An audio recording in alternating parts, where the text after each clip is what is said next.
It's the Intergalactic Soul, the Honorable Brother, the Revolutionary yourself, Darius Lockhart, and I'm here to tell you to watch Powerbombshells every Sunday at 1 p.m. Eastern on the Fight Game Media YouTube channel. That's right, every Sunday at 1 p.m., and that's on time, every time, because when we stand together, what time is it? That's right, it's nation time. Welcome to Power Bombshells. I'm Mel. That is Sam. We are just two broads talking about a lot of the wrestling we've been watching over the last 48 hours. Yes. How's it going, Sam? It's going. I need more sleep. I was going to say, are you awake enough to participate? I said that we should call this episode Sam and Her Jams because she had a 3-hour Raw or SmackDown shift on Friday. And then, as Jim put it, I lost an hour of SmackDown or lost an hour of Rampage and gained an hour of SmackDown. Yes, that's what we've been talking about that too, that I got an extra hour of SmackDown that I didn't ask for. Yeah, right. No one asked for it, but I didn't ask for it. I get it. They must want it. USA wants it's their ad dollars. They're losing out on Raw, on 2 hours of Raw going to Netflix, and so they need to gain. That's the only reason it's going 3 hours, but it was a chore to get through because they still pace it like a 2-hour show. The best part of the show didn't come until maybe 2 hours in. It was a lot of I hope they figure it out. I mean, you would think after having 3-hour Raws for so long that they'd figure out how to translate that into SmackDown, but not on Friday. It was really but they kind of haven't figured out how to translate that to Raw. So. Like even people, and Raw had, Raw shouldn't have been 3 hours. And now they're both going to 3 hours next week, which is going to be fun. So please. Do not take that as an insult at all, Nikki. Nikki says that makes my whole day. We were talking about Baby New Year. However, Nikki says that Mel just look, Nikki, it has a little feather on there too. That she looks like Scrooge McDuck. So you can't really see the feather, but I have to turn my head. But it has a cute little feather. It's a really nice hat for. I mean, that's awesome. I am a huge DuckTales fan, so I could recite some of those back in the day. Right. I watched it religiously. Nope. No insults at all. Happy I could make that connection. Actually, we were talking about Vince McMahon, Scrooge McDuck. I mean, Yeah, no. Oh, that reminds me of a conversation that I heard at Collision last night. I don't know if I should. Ooh. No, there was several dudes behind us last night, and they are actually mostly entertaining, tolerable. They were having you could tell that maybe wrestling is their time, they get to hang out, but they were having some personal conversations, nothing it was it was out in the open. One, I guess, had gotten out of a not great relationship, and the other one who was married there was another one who was married, but I think this one, he was just giving him some advice, and I was like, oh, this is an interesting conversation to have at a wrestling show. And so throughout the night they were cool, and then we get to ROH and during the tapings, and they clearly don't care. I don't know why they stayed, but I mean, I guess good, because more people were at ROH. But then they got on the subject of the Royal Rumble, and somebody said that they hoped that Lesnar was coming back at the Rumble.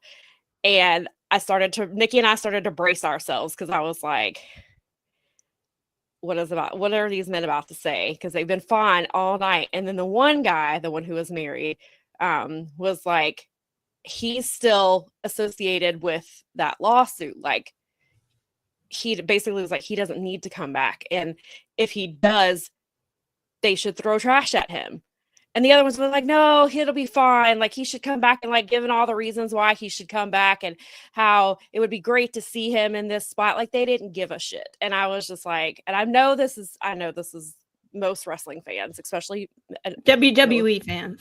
Yes, and male fans at that. And so I just was explicitly what my friend and I love to lovingly call Vincels. Oh yeah.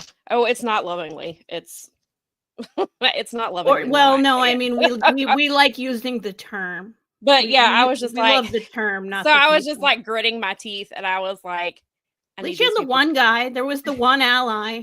No, I appreciated him, but I was like, I need these people to leave now.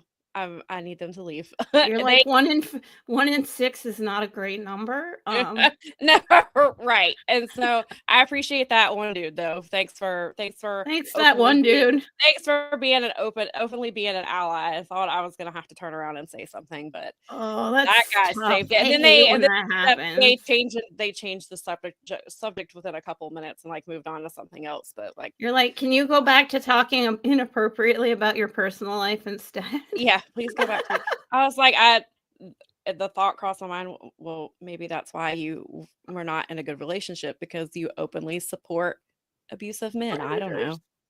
I mean, maybe I was like, that's a lot to gather from one sentence, but of course, it doesn't do you any favors when I overhear you openly supporting someone like that. And this is why I struggle with public places in general. But yes. I mean, but other than so that, interesting. I mean, it's really interesting to me how people can, and like real quick, just sidebar, because it happens here so much. Like I have heard more about people's like medical conditions and their personal lives. Married guy talked about his wife having to go to the emergency room on New Year's Day or New Year's Eve or New Year's Day because she had gallbladder or had gallstones. So it's amazing to me. I mean, and that's a wrestling show. Last time we had a lady talking out loud behind their heads. I mean, God, it's like the last time we had a lady talking out loud was actually when I was at the neuro-ophthalmologist. Like, this is like a super specialized at like a super, like a world-class eye institute. And this lady is, and I'm like, and I am a patient, obviously, but I'm also someone that's really like super empathetic. So I'm like, lady, there's people in here who are coming in here. They could be finding out they're blind. They could be finding out like they're dealing with what I'm dealing with. They're dealing with other things like that. Like the guy I sat next to, I ended up, it was like, he had just had the exact procedure I had. Oh, wow. 13 years ago or whatever. Yeah. And it was like, oh, okay. And I'm like, no, you're great. You're in great hands. But it was like, yo, person, like time and place. Yeah. Right. Like self-awareness is, I think, completely lost at some point. It is. Then but yeah, like as I was listening, other than that stuff, and I was just thinking, I was like, it must be like, it was just an interesting place. And I was like, well, I mean, they are, maybe this, they're clearly friends. Yeah. And this is their hangout. Yeah. And right. They're hanging out, watching wrestling together. And then they're just having like the entire show conversations about, I mean, they were talking about wrestling here and, they were talking about sometimes about what was an actual, they did make an inappropriate comment about Toni Storm. One of them did. But they said it once and kind of let it go. So I didn't have to turn around and say anything or glare at them, but they made a comment about Toni Storm's ass. And I was just like, here we go. Yeah. So it's not worth it. Don't give them the satisfaction. No, but overall they were fine. But it was just interesting. Like you like you said, they were just hanging out and they were having like life conversations while wrestling matches were going on. And I was like, well, I guess maybe that's just where they or maybe they're just catching up or something like that. So, but it was funny because one of them was like, earlier in the show, like he randomly asked the guy next to him, like, so I don't know how close they were, because he was like, what are your thoughts on corporate America? And the guy was like, corporate America sucks.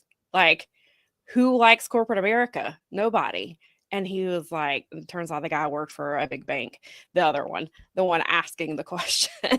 So I was like, where is this conversation going? But then he was like, I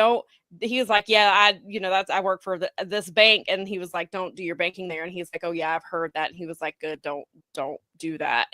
But it was just like so I was like, I don't know how well they know each other if he's like one didn't know where the other one worked at. But I mean, maybe it's just a conversation that never came up. Maybe they just hang out sometimes and they don't talk about work. But it was just really interesting.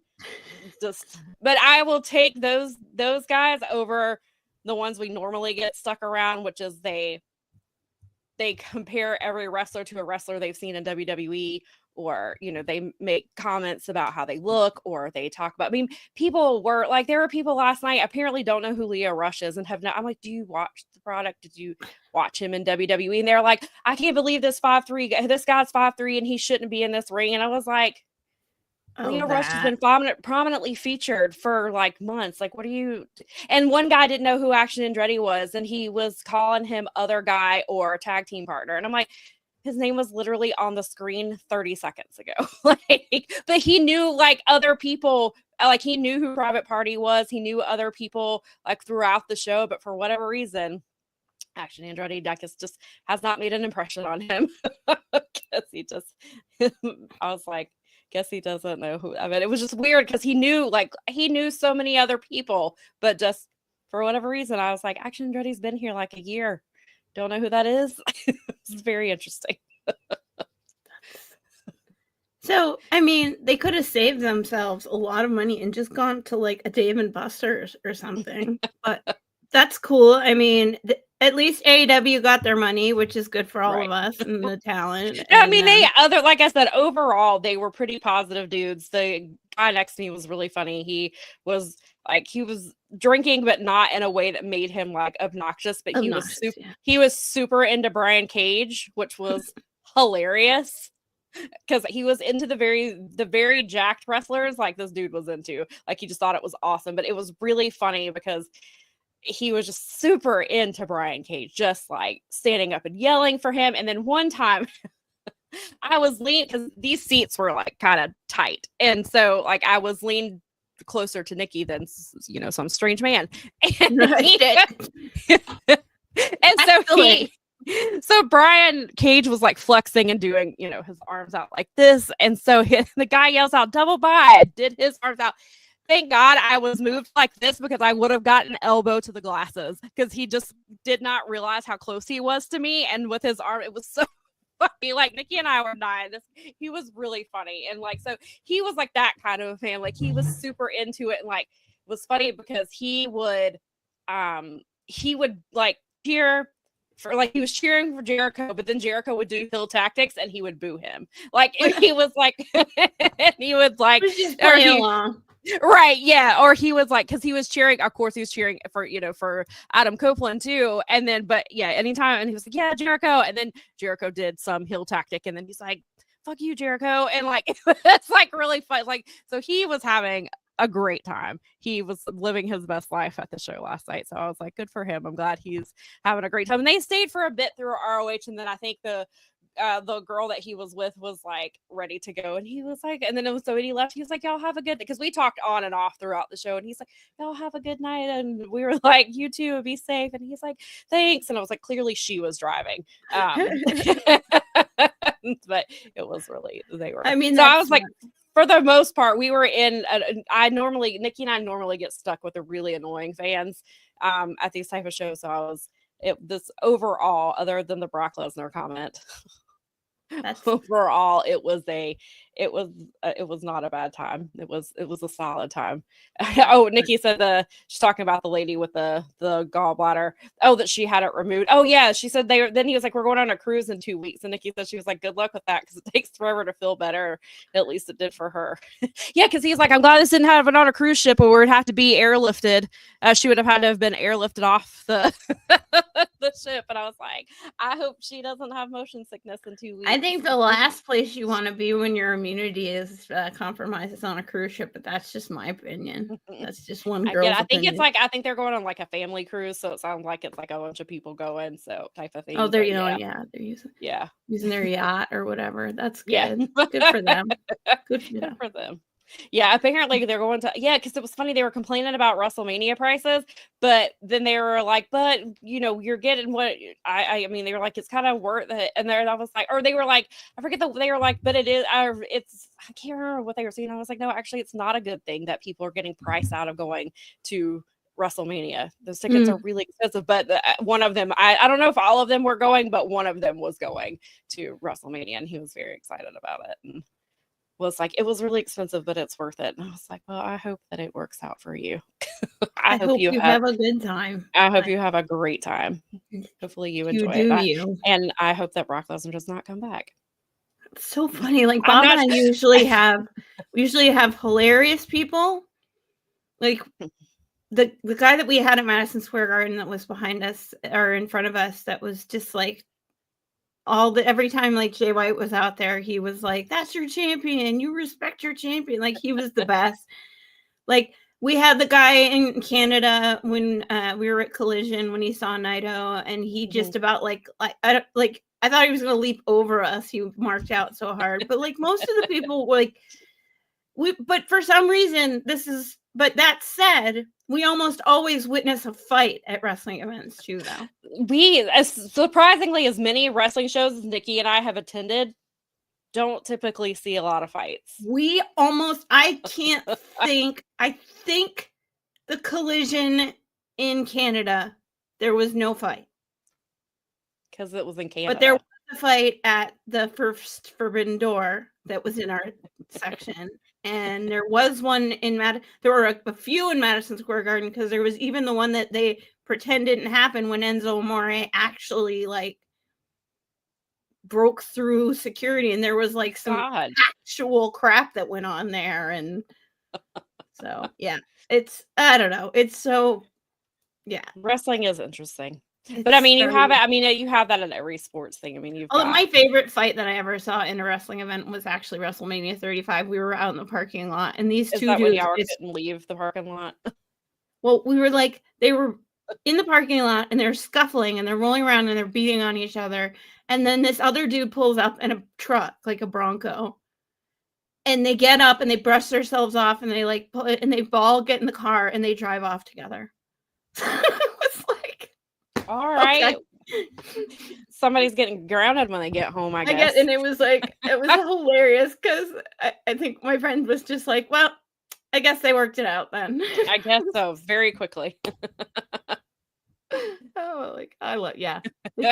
Live wrestling is fun, but usually you only have the one show to go to and see, not like 50 other shows around it that you need to watch. And yes. I'm like, I was thinking about you, and I'm like, she's braver than me, because I got pretty tired. I did not think this through at all. And I have to say, Collision was like, thank you, Rev. So now AEW comes basically once a year now, and it's the first weekend of January. So we were like, all right, we're going. And then I was telling Nikki, like, I know it's because they were finally getting around to promoting Wrestle Dynasty. They've got a lot going on this week. We had 4 matches announced last night. Usually we get way more than that, or like we have the entire card laid out. And then a couple hours before the show, they announced Jeff Jarrett would be in action. Like they just posted a graphic and said Jeff Jarrett would be in action. That's right. You're yeah. Like, okay. So what else is on the show? Like, what are we seeing? And then so that was kind of interesting. And the show was not bad, and I don't regret going, but with everything else going on, had I seen that card ahead of time, I don't know that I would have gone, just because there's so much going on. But again, the show was good. There were some shows that were just matches that were okay, but in Collision, on top of that, is normally a really great show. Like I sometimes prefer Collision over Dynamite as far as in-ring stuff. And so I was a little I don't want to say disappointed, because I wasn't. It wasn't what I expected, but I don't know if some of that was just also because I was tired, and like I was ready. I wanted to see Wrestle Dynasty, and was like, I want to get. And then I was completely like, the main event was not for me. I was pissed off when on Wednesday night when I heard what the main event for Collision was going to be. I was mad. I was like, I don't want to. Oh, it was the Eliminator or something. No, right? No. The main event was the Learning Tree versus FTR and Adam Copeland. That's right. If Collision, which literally has like things Sam doesn't want to see written all over it. Oh, and then I got a lot of stuff I didn't want to see. Like I got Jeff Jarrett. I mean, granted, he was out for 3 minutes. Just a lot of things were not for me. And so had they not been filming ROH afterwards, I would have left during the main event. Because I did not care. I was happy for Brian Keith. I like Big Bill. Big Bill was getting a lot of chants last night, except for the one guy kept put the big man in. I'm like, my guy, it's Big Bill. Like, it's not, his name's not hard to remember. It's literally on his trunks. Put the big man in. You mean Big Bill? It was so funny though. I don't know if that's the one though, because Jeff Jarrett wrestled Aaron Solo. And right, that guy was like, "Is that Aaron Solo?" And he said, "Solo, I love you." But in the way that Jacob Fatu says it about Solo Sikoa, but he said it that way. It was so funny. And it was like completely unexpected. And I was like, at least this guy knows who Aaron Solo is. So it was like, but it was so funny because just the way he said it was exactly like Jacob Fatu says it about Solo Sikoa. And it was great. But yeah, Raphael. It's that Sam loves Adam Copeland in the learn entry. Nah, I hope Ricky Starks had a good night wherever he was. Are we doing the cope thing, or are we backpedaling on that? What do you mean? Well, it's like he said that he was going by Cope, but then he went by Adam Copeland. Oh, and I'm like, well, he went back. No, he was going by Cope last night. Oh, he was. Okay. No, and it was. And did you guys now, when you were there, because this started like, I swear to God, this was like my favorite thing about Dynamite. Oh no, you would like that you went to Collision, so you got the Elton John song back. Yes, I did get to hear it. I was very excited about that. Good.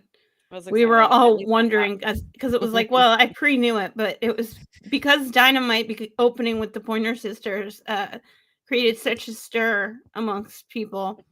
It was like we were all joking about whether or not they were going to change it up, and it was like, we know they've got the Elton John. Well, they had already back, before.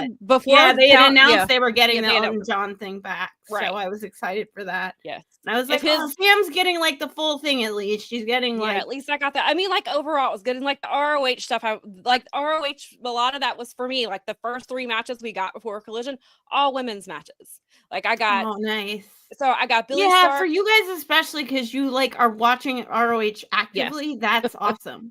Yeah, so we got like Billy Starks was in the first match, and she wrestled a local talent, Brittany Jade, who's actually been on ROH a few times. She wrestled her. Then we got Queen Aminata versus Rachel Ellering, and then we got why did I just blank? Red Velvet was later. Who did we get?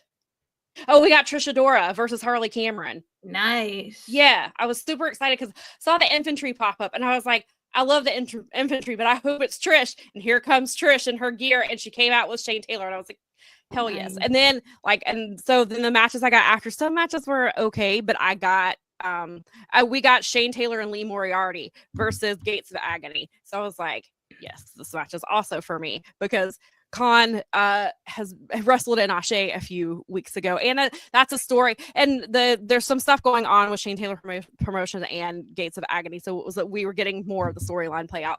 I was very disappointed though that we did not. I was hoping we were getting a workhorseman. I was hoping we were getting a return because I believe Anthony has been cleared.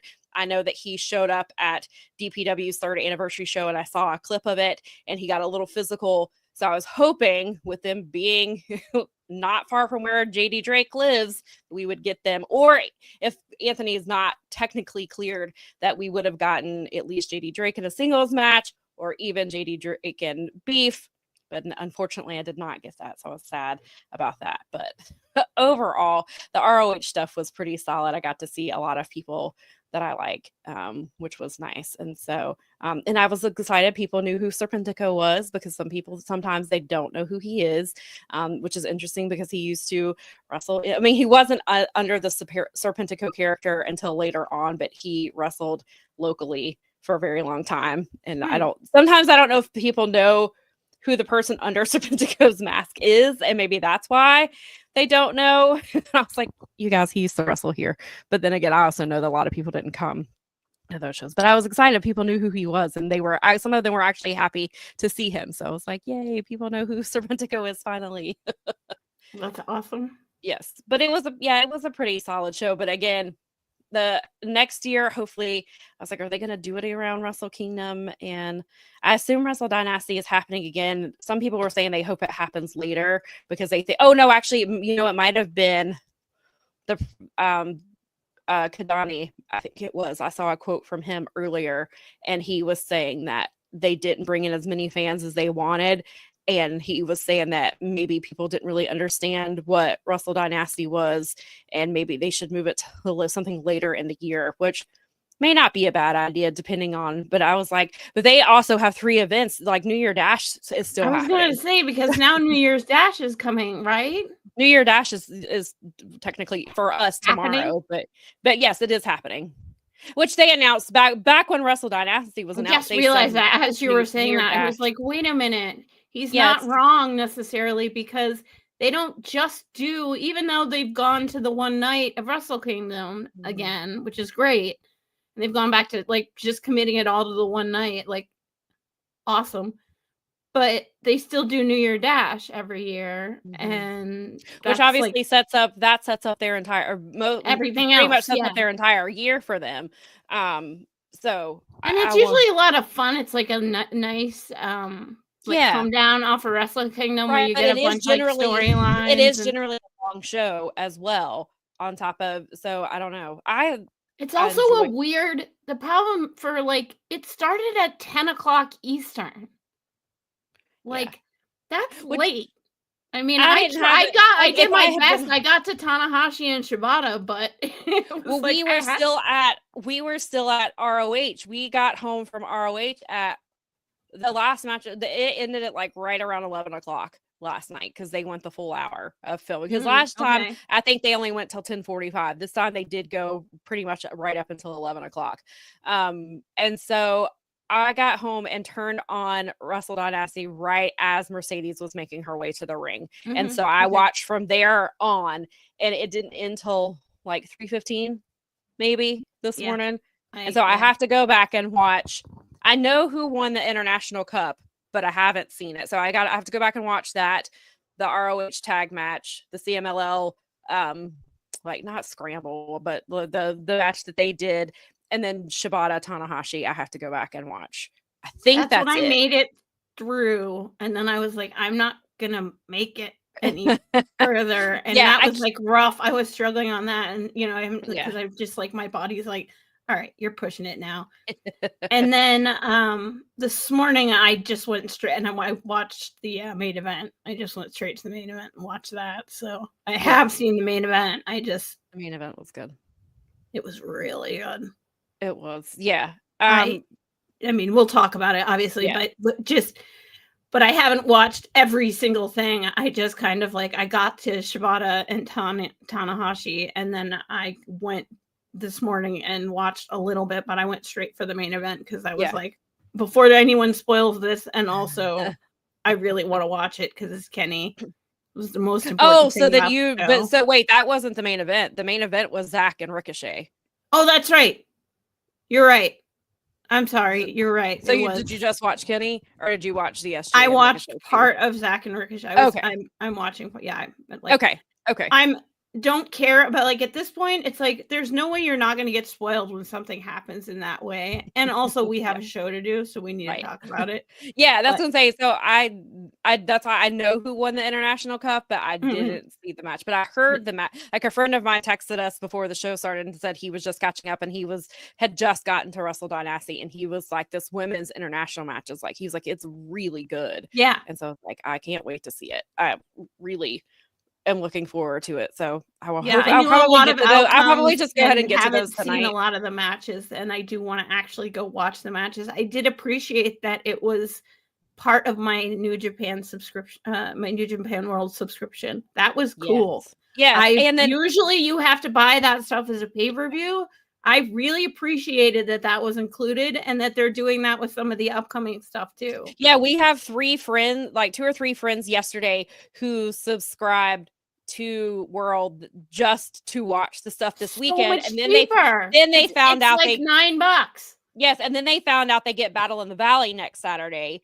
So they were like, "Oh, cool! So I'm gonna at least keep my subscription long enough to I'm gonna watch that." And I think one of them was like, "I might have, I think they're gonna watch the New Beginning shows. I'm not sure, but so hopefully that'll get some people. They should. Hopefully that'll keep them, subscribed. I don't know if they'll go back and watch New Year Dash because that's a lot, and if that's not something New Japan's not your what you typically watch, that might be a really long thing to get through. But like we said, that generally sets up the entire rest of the year, or at least half the year with this stuff. So I was like, AEW fans at least know Takeshita, so that they might go back to like Wrestle Kingdom because of the way they have it set up now, which is really super awesome. You can actually just go straight to the match if you go in there. Yes. They might go watch. That may have been like trying to watch one of the matches of the weekend, but Yeah. I mean, people might go watch that as part of, because you've got 30 days. They're gonna charge you right away. It's New Japan. Well, they're gonna charge you again because the people, because now they charge. I've noticed they've been charging earlier. They charged on the 20th now is when it comes out, and so now the people who signed up on January 4th are going to get charged again on the 20th, which I need to tell them because so that was your official Powerbombshells announcement of that. But if any of you did sign up for that, New Japan World, they are like on they charge you, and they charge you immediately. And they used to tell you, like, if you were going to sign up for New Japan, like, do it on like December 28th or 29th because of the way they bill. The billing changed, and now they bill you. They follow and they bill you on that cycle, and it doesn't matter if you've already paid for the month. Like, if you signed up January 4th to watch Wrestle Kingdom, you are going to get charged again on the 20th for the next month. So just so you're aware. I mean, to me, it's worth it. Please don't cancel.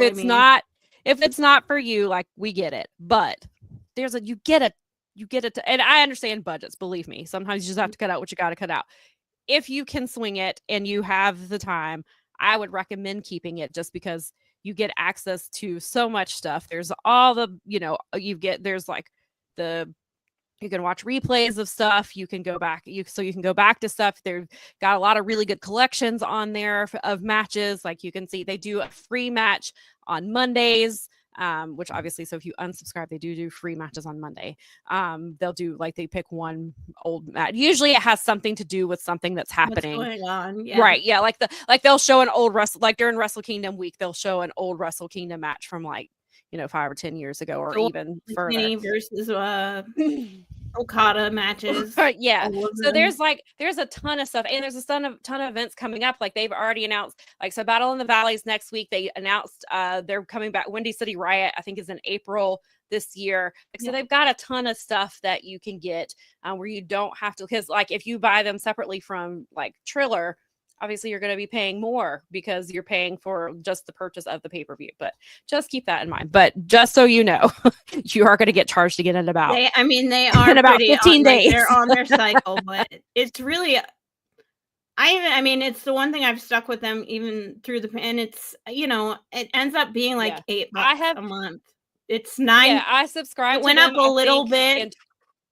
But it's still cheaper, and I put it on my no foreign transaction fee card there, so I get that. I think I subscribed to them in 2017 or 2018 and have not canceled it.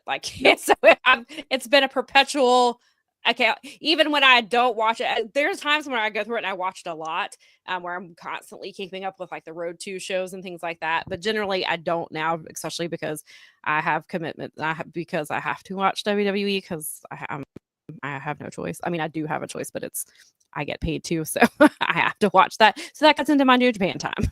It cuts into my indie wrestling time, and so, but it is. But there for me to go back to if when I do have a chance. Sometimes I can go back and watch things, and it's Plus, very Best of helpful. Super, like you've got this time of year is like a really good time of year because coming up you get Best of Super Juniors coming up, and then New if Japan you keep Cup it for the summer, you get the G1 Climax, which is like the greatest tournament in the whole wide world. If you like the Continental Classic, then you will love the G1 because the idea is similar.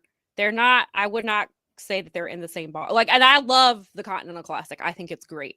But G1 is I think that they should keep that going. And if you like tournament wrestling, then G1 is for you. You will enjoy it. But Best of Super Juniors is basically a version of G1, but for obviously the junior heavyweights, which is great. There's a ton of like I love BOSJ just as much. And then if you're into tag team wrestling in November and December, they do World Tag League, which is a tournament of tag teams.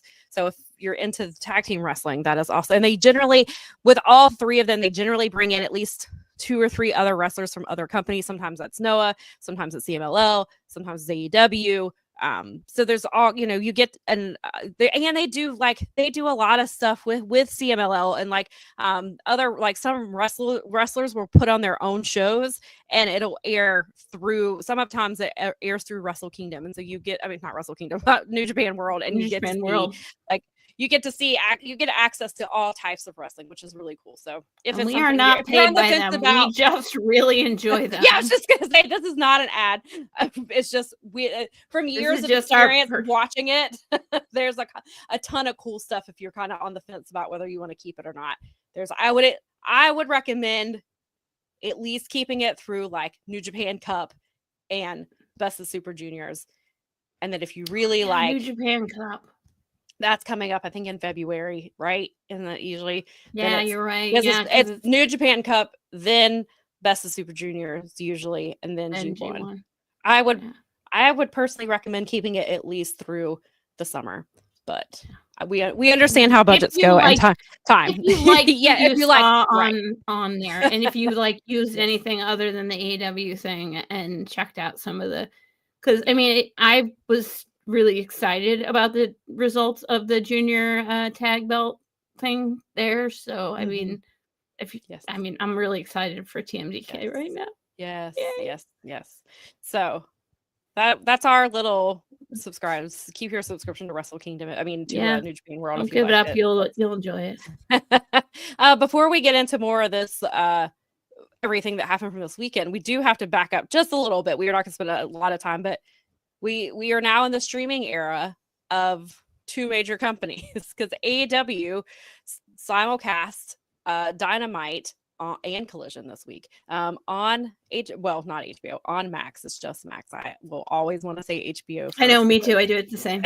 And they did it. I forget which wrestler said it during the scrum, and he was like, no, Max. And they were like, sorry. And they were like, I forgot, because they're used, it's HBO. There's going to be a whole generation of us for a little while that are unfortunately going to inadvertently do that because it's been HBO for us since the 80s. Right. Okay.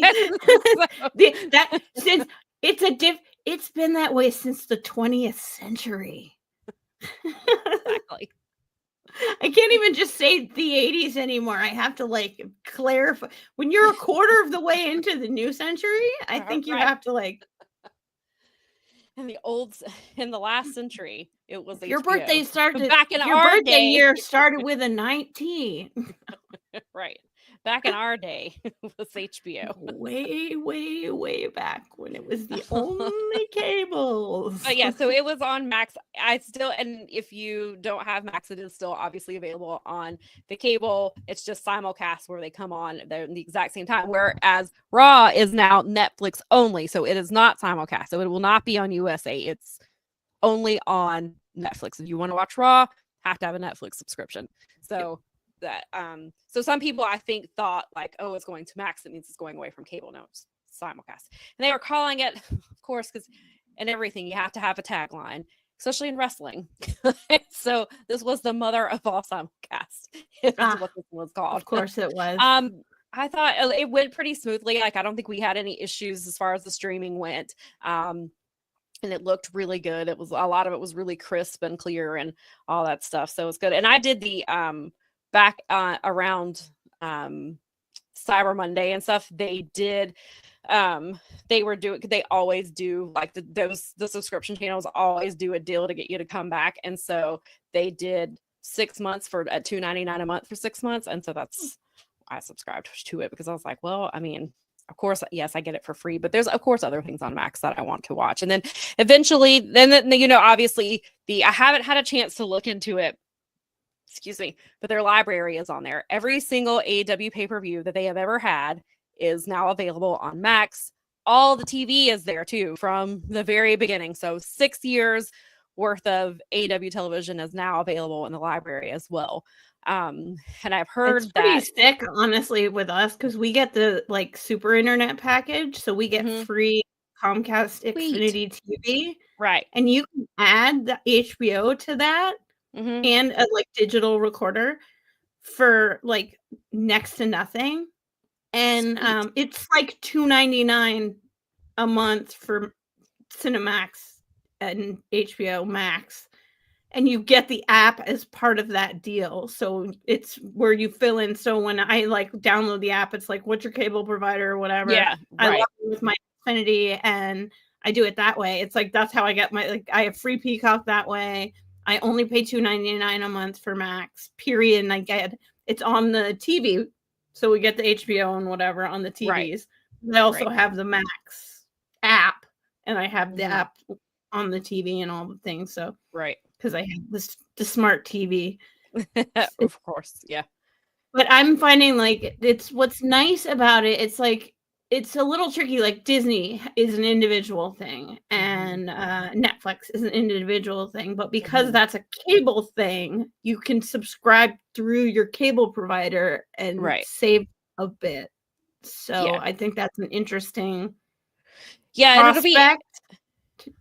It'll be interesting though once we get, because they're not really saying a whole lot about the upcoming pay-per-views, because Max at this point, from what Tony Khan said in a media scrum a couple months ago, is Max is not in they don't have the structure to air live sports yet. That's something that they're trying to do. There's a lot of technology that goes into that, and so as of right now, they don't have a date of when that will be. I think he said maybe the summer, but he was like, I really can't even commit to that, because he was like, there's so much that goes into it that, he was like, and it's all back end stuff. Like, so you have to have the technology, you have to have all this stuff in place. And so he wouldn't commit, obviously, which he shouldn't, because he doesn't know. But so they have not said like if pay-per-views will be kind of like World used to be. You could subscribe to New Japan World, but then if you wanted to watch some of the certain pay-per-views, not like Wrestle Kingdom is always included, but like if you wanted but like Battle in the Valley, right? You had to pay for it. Generally, you used to have to pay for it, and now they are starting to include it more. So it's kind of, so I don't know if AEW is going to do that, where you will have to pay like a discounted price maybe to get the pay-per-view. Like maybe you, instead of paying $49.99, maybe you pay $29.99, or maybe you pay $19.99 or something like that. Maybe they even just do $9.99. I don't think it'll be free in the beginning. I have a feeling that I lean towards the likes of Garrett, where I believe like that it's going to end up being it's going to be the sports tier of the situation, right? For that, just like they do with DAZN and things like that, because they've proven people will pay for it. I mean, it works for UFC, and that's who's like out there doing the Netflix things. So, I mean, they kind of have to work with it that way. And I mean, as someone who paid for, when we moved out of the Pacific Northwest, we paid for an NFL Sunday ticket for a long time. Like we threatened to, quit our DirecTV and they give it to us for free. But like. I mean, we'll pay. People will pay it if they want to see what they want to see for that.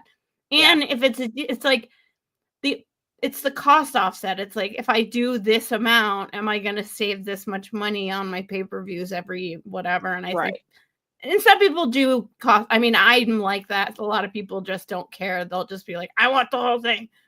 But Well, and now you have, but then you have like Triller who does like the packages. Like you can buy 3 AEW pay-per-views for like one bundle price. Yeah, I love that they're doing that now. I've been doing that. And I think Triller was smart because they knew that like once they kind of go on Max, that people are going to stop using. Some people will stop using Triller once pay-per-views start. And so I think it's won't really until I know that they can carry it. Like, HBO had a great sports like department. Because they used to do like Inside the NFL and Real Sports, and they did a lot of like sports documentation. Right. But they weren't broadcasting games to millions of. And then I'm pretty sure that isn't Max not available in Europe still? I'm not because I'm like 98% sure John can't, like, so in Ireland he can't get Max. Even I think in some places you can, because I feel like Max was still coming up. It was coming up in like before the library was available in America, it was like available in France or something like that. That was like you could see some of the stuff was because they have different individual carry. So I think it deals with it. Yeah, I guess it just depends on. I'm not 100% positive on that. I mean, there's a thing. There's VPN.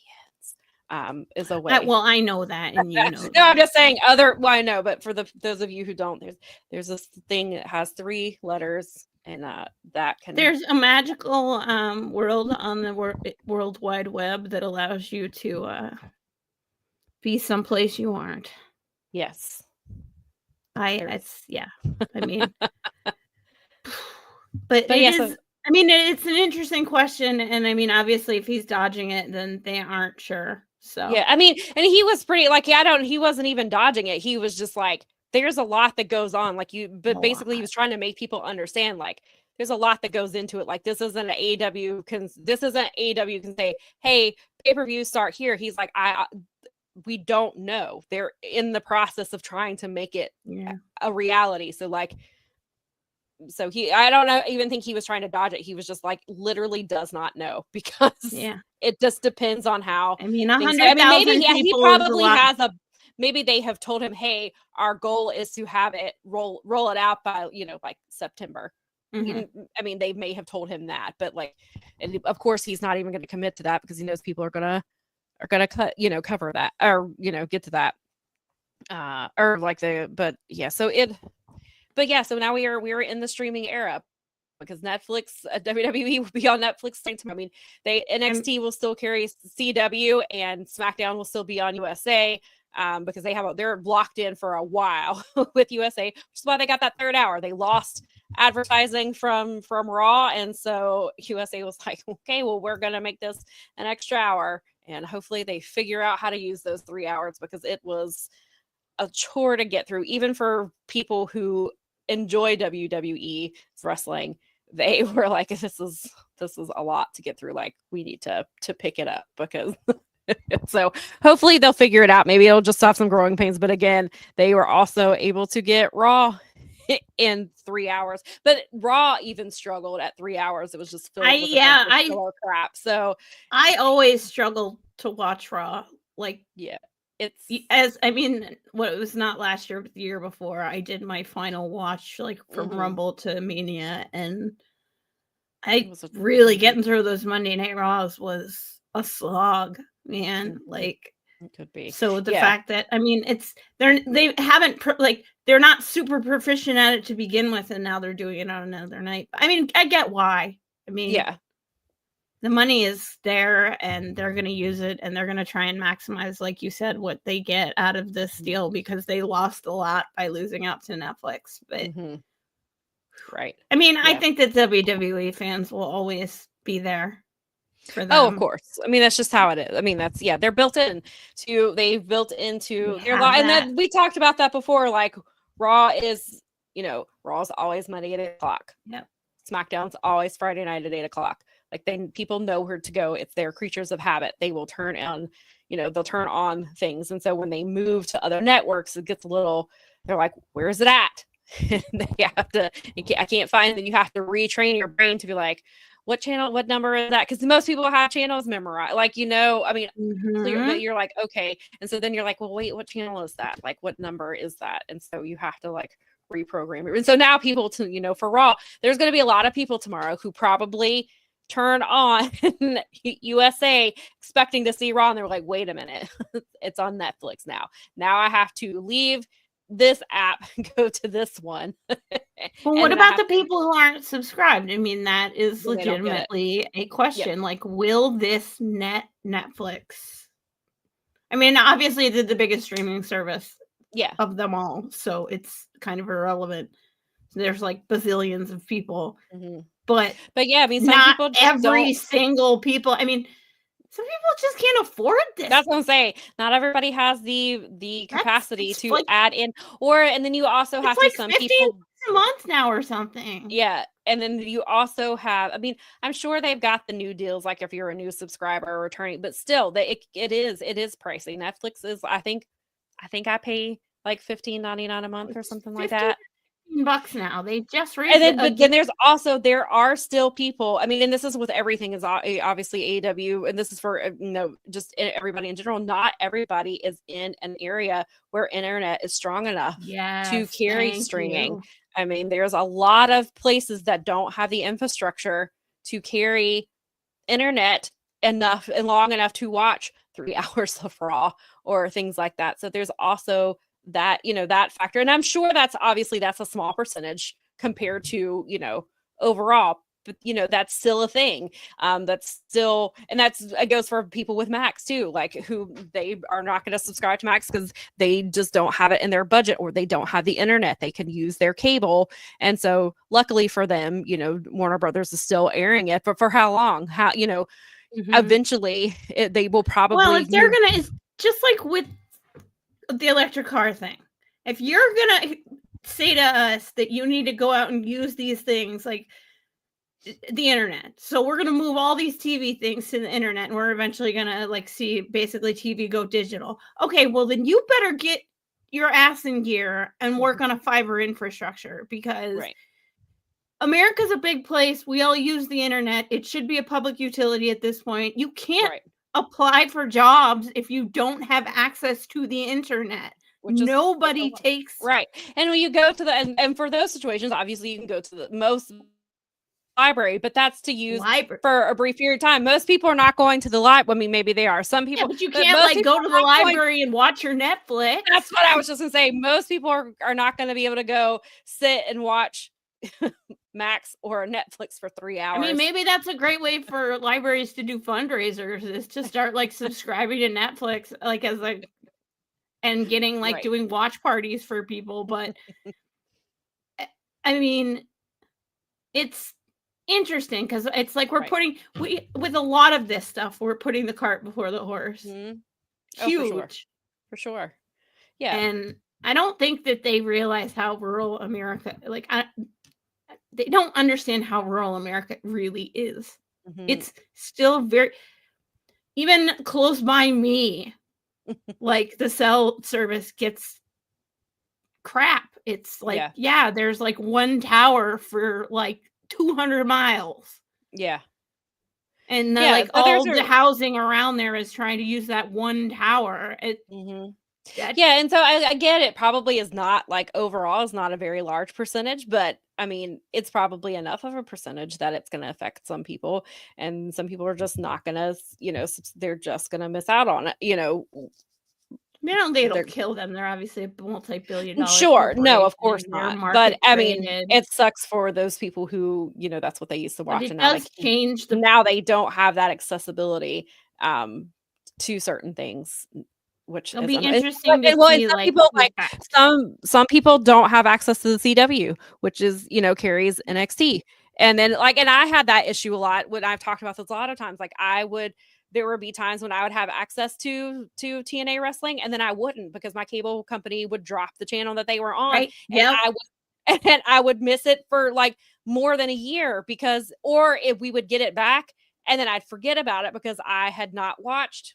There was the whole circumstance where people all over the country were not able to watch their local sports teams because of the regional network carriers having beef with the major carriers. Oh, I lost channels last year because they were fighting with Disney, and I lost access. Like, I lost ABC and like 5 other channels, and before that I lost access to Fox for several months, and I've lost access to NBC for several months because they get in arguments over who's going to pay for what, and so then I was still losing out on stuff. And so I've talked about it too, like the reason I still have cable is because I want to watch baseball. I want to watch the Braves, but I am in, because of their dumbass their blackout rules, I am 4.5 hours away from Atlanta. But Raleigh is a little bit further away, so people in Raleigh can watch Braves games. But like, so if I cancel my cable, MLB TV would block me out. And so I was like, well, so that's pretty much, and that every time, like, I would talk to like the cable, they're like, well, or like the phone company, they're like, why do you still have cable? I'm like, because I want to watch I want to watch the Braves every game. Like, I want to watch my team. Yeah, exactly. So I'm like, this is the only way I've guaranteed access, because MLB is stupid.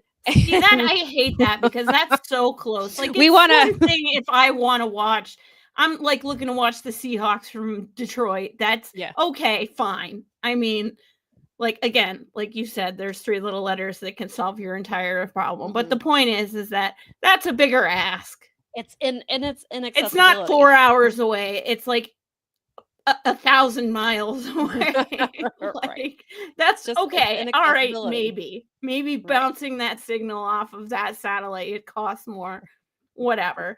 But but 4 hours is I still, because I'm a person that like grew up in Parks and Rec and worked with Parks and Recreation departments as with sports. I believe, because the taxpayers underwrite all these stadiums, you should, just like at your rec center, if you sign up for a program, you get a discount because you're a resident. I believe that all the professional sports should be required to give residents a discount on the tickets. I think that if you are underwriting that with your tax dollars, you should always be the first person to get the tickets, and you should be getting them at a resident discount. You should, like, if I had to pay for parking in a place, I should get a resident discount because I already pay taxes here. Or it should just be free. But obviously that's not going to happen. But I have been for years, especially because they want to do youth programs. They still, I mean, a lot of people think they're a nonprofit. Still, they went to being a corporation, a nonprofit arm now. Right. So that's their headquarters in New York. So they're not a nonprofit anymore like they were for a long time. But it's like with their outreach and everything else. And we always use the NFL as the model because they are the winner. Right. I mean, it's right. They are. Yes. But I just really think, there's a lot of these things that go into, there's so many things to be considered that. Right. And when you get AEW in this situation, so now all the wrestling is on a streaming service. It's still accessible. I think it's smart with Warner Brothers. The live programming is still accessible, but like the library is not, unless you pay for the Max subscription. If you want the library, then you have to pay Max. But if you want just the weekly episodes, then you can still get it as part of your cable package. If you have a cable package, you still get that too, which I think is really good. Who knows how long that will last, as far as, as streaming becomes, obviously it's already prevalent, but like if you, with live sports and things, how that, plays out in a few years, we could see a situation where AEW is completely on streaming as well. And we could see a point where SmackDown and NXT eventually move completely over to. The NFL is only Thursday night. You can only watch on Amazon now. Right. And like Netflix, I think, which it took me the longest. I still forget Thursday Night Football, even though it's been a ridiculously long time. I still forget about it. And then I'm like, oh, I can watch the Seahawks because they're playing on Thursday night. Right. But I was like looking for the game one of the times, and I'm like, oh yeah, that's right. You can't watch it on any television anymore. It's only on streaming. Wow. And if the NFL is doing that. Right. and they're the biggest.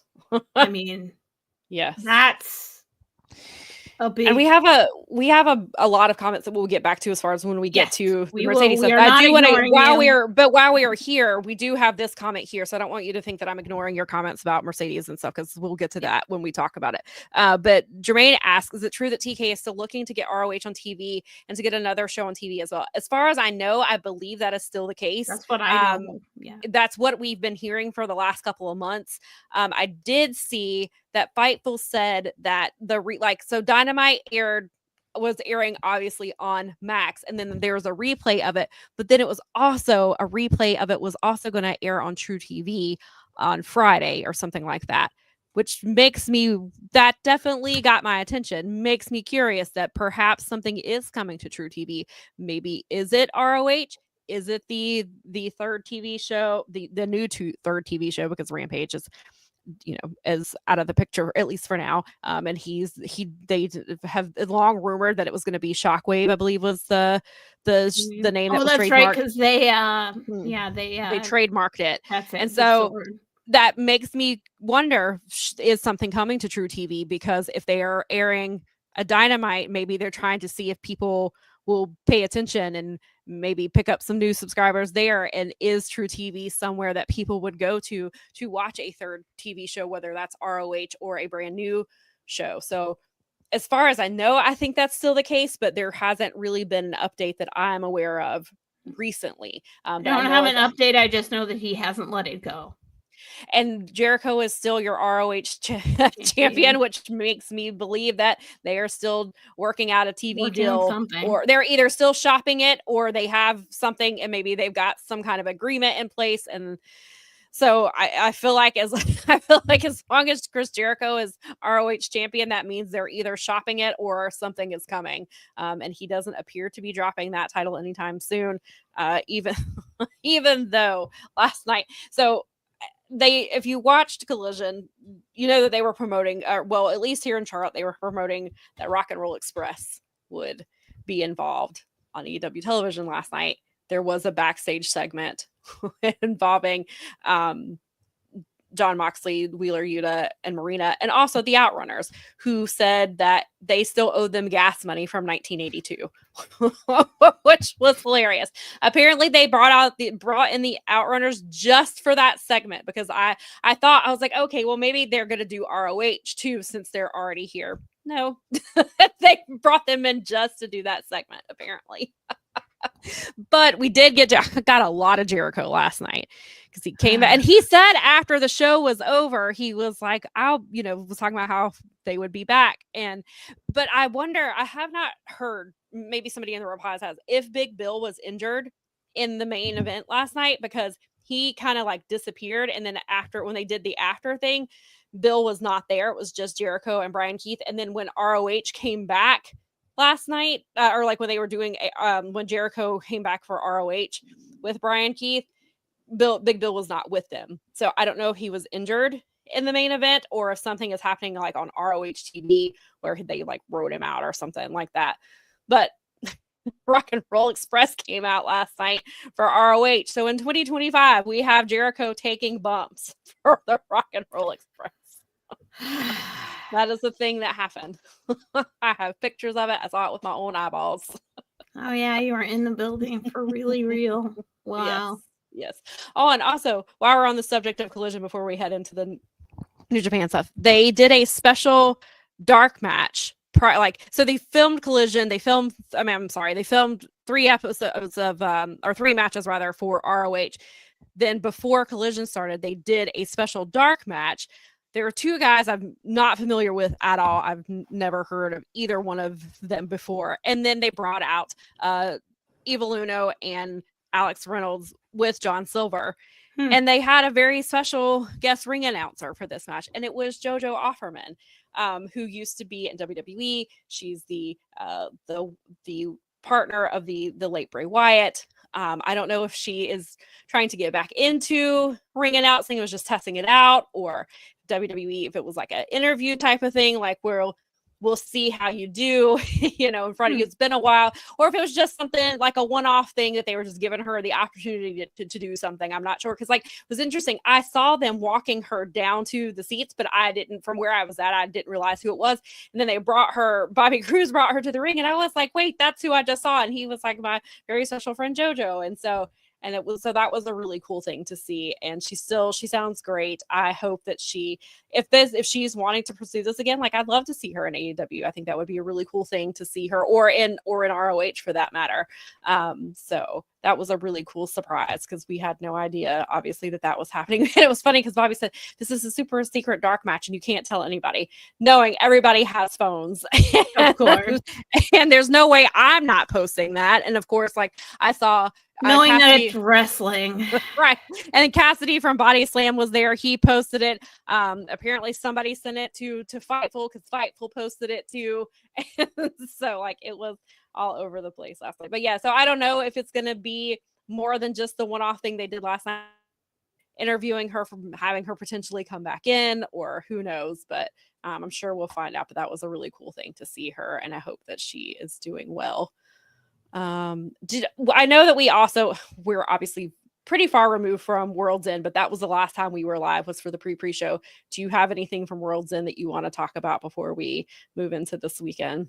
Nothing crazy. I thought the show was really, really good, and I enjoyed the main event. Last year's World's End. Way better. I was not thrilled with the ending. I am not thrilled with Adam Copeland leapfrogging himself into a title match when we've got the story yes, Orange Cassidy had his own title shot, plus he had last night, the main event of World's End, but then there's Jay White, there's Darby Allin, there's Hangman Page, there's all this other stuff, and then here he is. And then of course there's Christian still looming, which makes people think, okay, well, if Adam Copeland wins, then Christian's going to cash in on him and we're going to restart that feud. So it'll be interesting to see how it plays out, but other than that, I thought the pay-per-view was really good. It appears that JF and Adam Cole are done. I hope so. Unfortunately, nobody seems to give a shit that that Undisputed Kingdom is back together. They are not. Yeah, that just flew straight under the radar. And I was like, wait, this is good. This is better. I mean, for me, the big highlight of the whole thing was Okada and Omega. Kenny. So yeah, and we got, because we talked about it on the show about how me and Keela almost called some of that. There were things that happened in that. Yes. I was like, this is uncanny how much the three of us, when we put our heads together, almost booked this entire show. Right. I was like, were they listening? Maybe. But yeah, I thought the pay-per-view was really good. There were a couple things I didn't like, but the most important thing the most exciting thing to me, obviously, was, like you said, Kenny versus, or when Kenny came out to tease Okada. Yeah. They got the shot with All In behind them. I am more determined than ever to go to that show. I looked at tickets again last week. I actually started doing research about the area. I already wanted to go, because I really think they're doing Athena versus Mercedes there. And if Athena is winning that title, I would like to be. That makes a ton of sense in the building. But if they're doing Omega Okada 5 at All In, then I will be there. Well, and the other possibility is that, Okada and Ospreay also have incredible matches together. Mm-hmm. So there's so much to be done there. Obviously Fletcher and Ospreay delivered 100 billion%, but yes. Oh yeah, Okada and Ospreay should have main evented World's End 100%. That match was incredible, and especially with the other. They all have such great matches together. They do. Because of the story they were telling, with Ospreay being so beat up that he barely survived Kyle Fletcher, and then had to go and then Okada easily beats Ricochet. Mm-hmm. And so one is well rested, the other one is basically fighting for his life out there. Then we get this incredible match of the year contender on December 28th, and we have this 5-star match from them, and it was just really incredible And then we had that crazy main event, which... Well, it has the Kenny, you've got the Kenny Okada story that's right there, but it also continues the Okada Ospreay relationship story. So you've got two things to work with there. And Vinkin says, if you put people on after Ospreay or Omega, they're doomed. Yeah. And then I realized that the match would never needs to be an third Ospreay Omega match, right? Because they're 1-1. I think so. I think. Or wait, was there a third one? I can't remember now. Okay, now I'm like, but the match was never going to be better, and then it was convoluted because they had the story. They're trying to tell this Death Rider storyline that has, which we said last week, can be salvageable. It's just there's a lot of moving parts, and they've got to get to where they're going, and it's going off in a bunch of different directions, and we don't want it to see it go off in the way that the Devil storyline did. Yeah, we never want to see anything like that again. Come back and figure out what we're doing. We need to get to this point sooner rather than later, because it's just all over the place. I mean, there are, and I guess you could say, I mean, there are the other things, because you have like Hangman and Jay White, who they've had their ongoing feud and they're still kind of involved, and you've got Orange Cassidy. You have all these moving parts, but the moving parts all need to go in the same place, and it feels like they are not at the moment, and they've got to figure that out, and I think they will, but we'll see. Vinkin says no, it is 1-1, and then he says, unless we count the tag match from 2022, I think that was Young Bucks versus Kenny versus the United, or Young Bucks and Kenny versus United Empire. Probably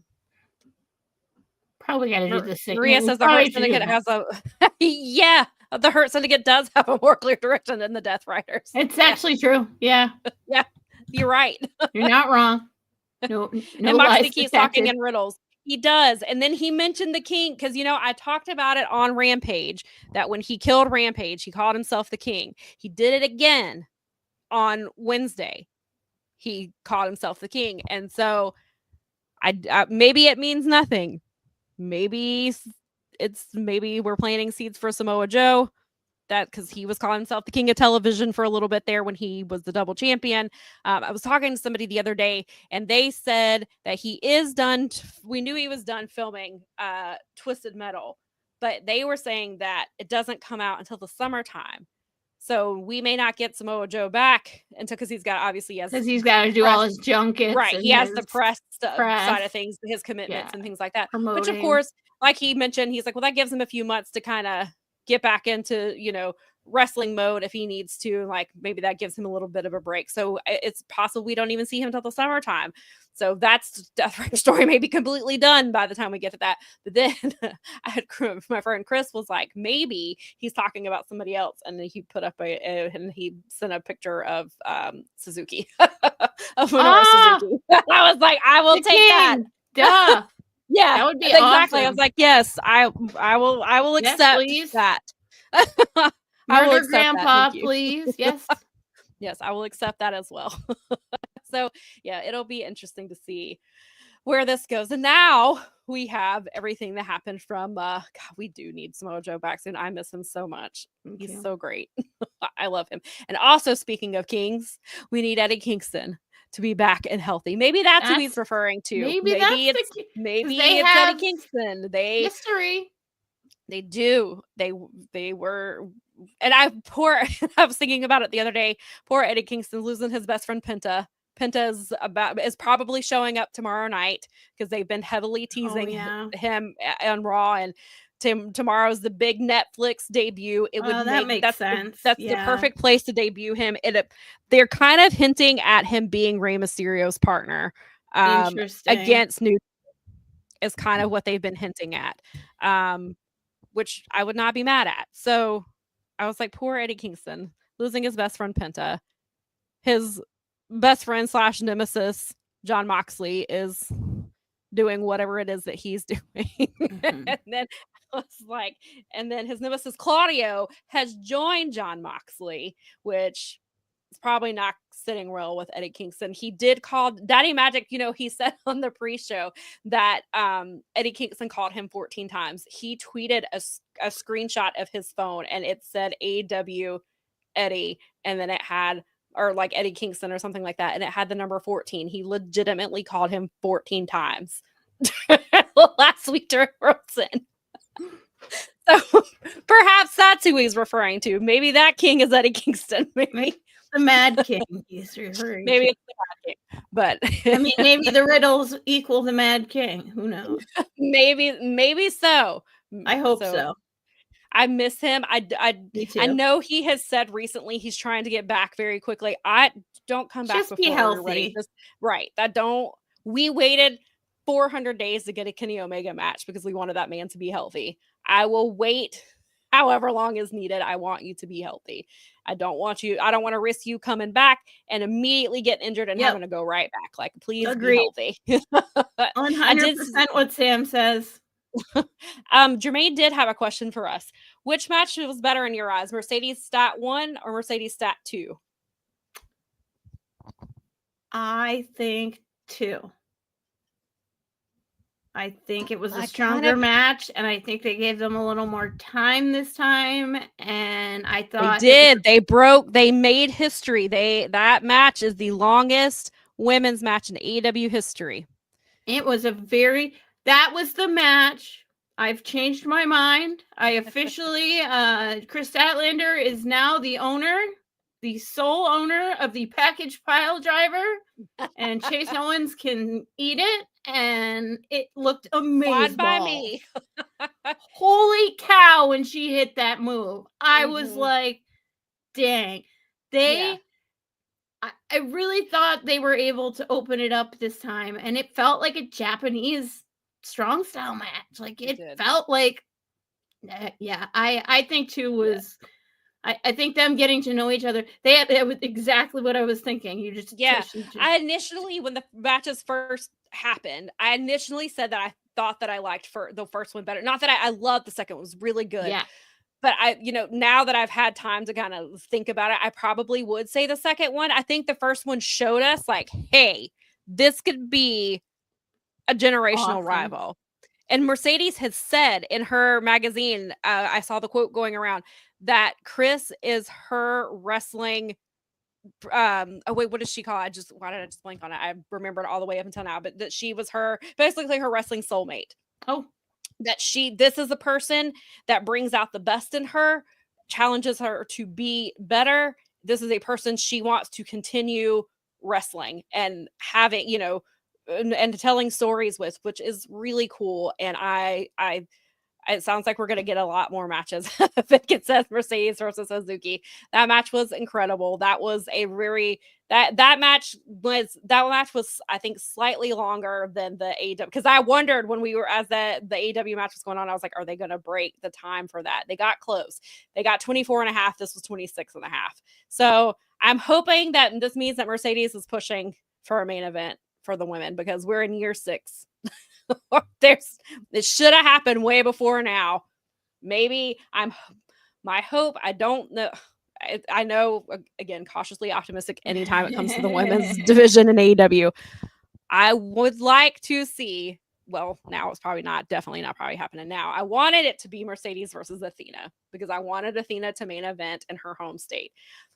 Assuming it's going to be Okada Omega 5 now. Yeah. But you have all these other pay-per-views where women can be main eventing. Yeah. More than once. So it's time. Like, it should have.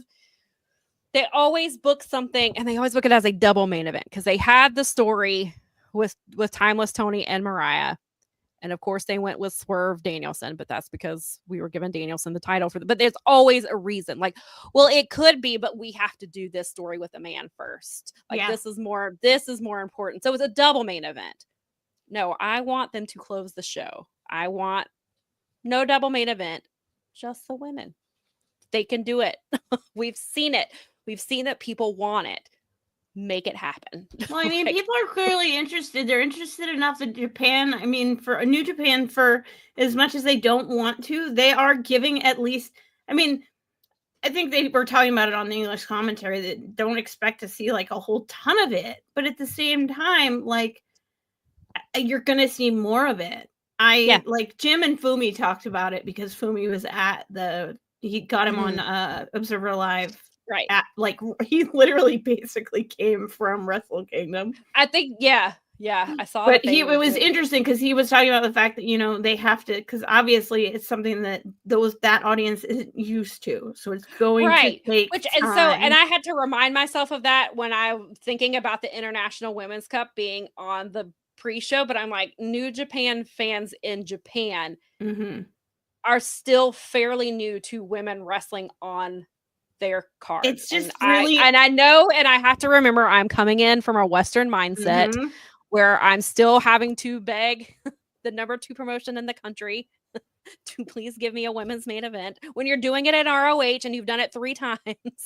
I mean, it's the kind of thing that they still think, like, the general population. It's really interesting when you hear Fumi talk about this, is like, generally, like, they still, like, stardom is for teenage girls. And it's like, but that's not what it is at all.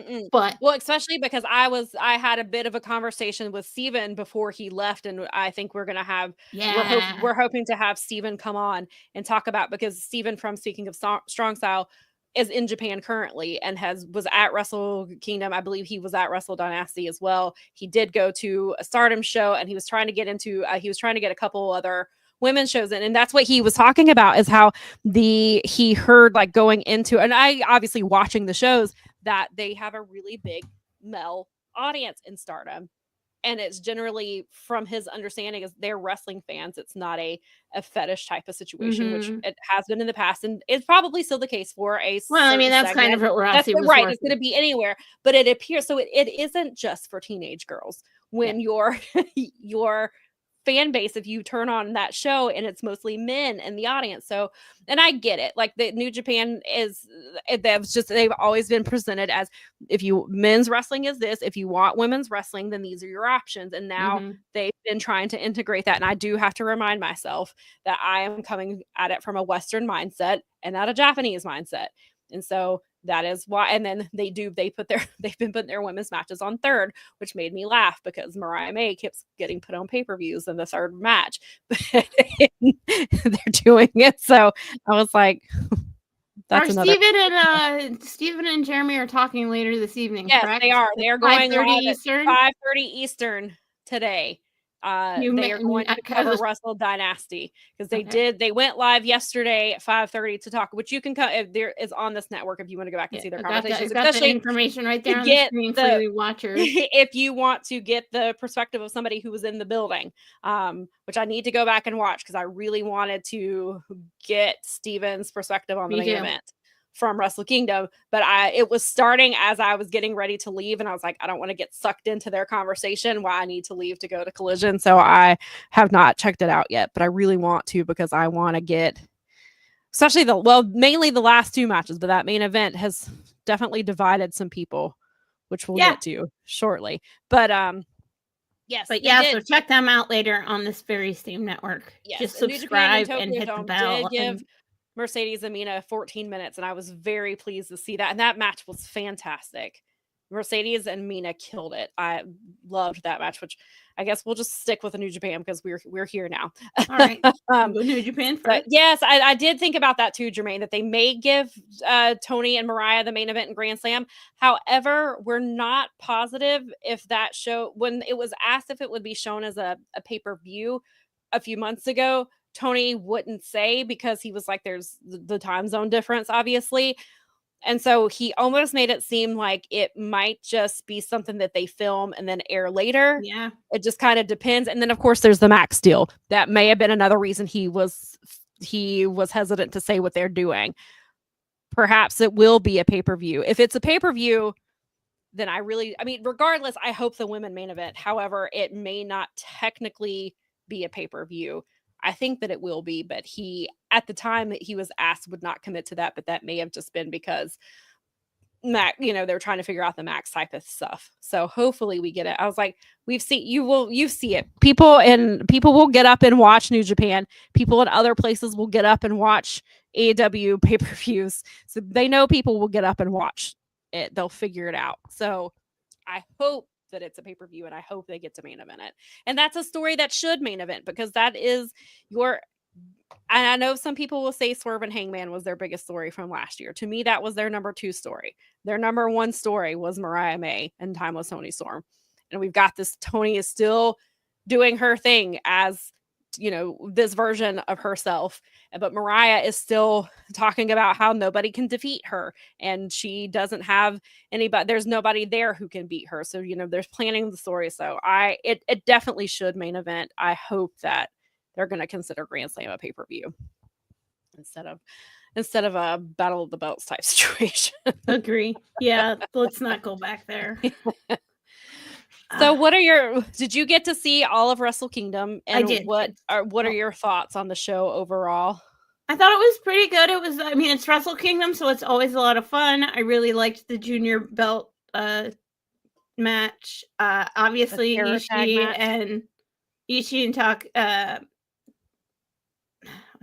Takeshita was, yes.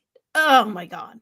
Oh, but yeah, that was last night on Wrestle Dynasty. Oh, you're right. No, wrong thing. All right. Now, see, I'm getting confused. Takeshita and Shingo were Wrestle Kingdom and did not get nearly enough time. I don't know why they shortchanged us on that. That's who it was. That's right. Because he had like 2 amazing matches. Was really what ended up happening. But that's what Takeshita has been doing. So he just kept doing what he was doing.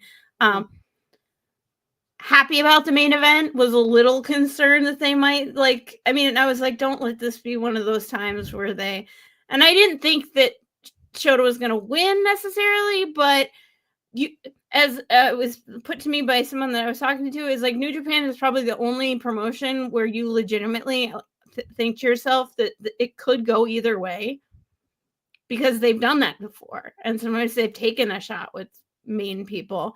I was interested in how Fumi was, he doesn't like that Red Shoes is doing Shota's matches.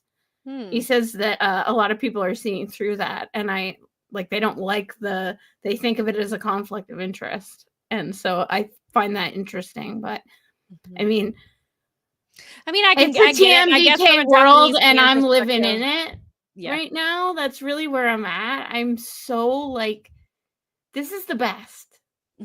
And he won, he's the only other person to win the Tokyo Sports Award. It's a foreigner. It just. If you have not gotten, if any of you who are listening to this, and including you, Mel, if you have not gotten a chance, Lyric got to interview Zach for PWI. And it was a really good interview. But also Phil Lindsay of the Bleacher Report also got to interview him. Another excellent interview.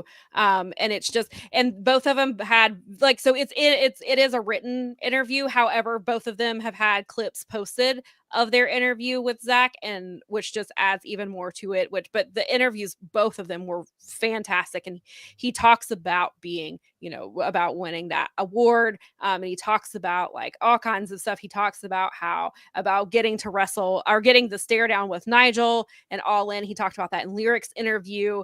And he had some really funny stuff to say about that. And he talks about TMDK and bringing in, Owa and Fujita, and if you get the chance, I highly recommend. I definitely will. I did retweet them, but I'll see if I can find them again, because obviously it got lost in a lot of stuff that happened this weekend. But if you are a Zack Sabre Jr. fan, I highly recommend both of those interviews. They were really, really good.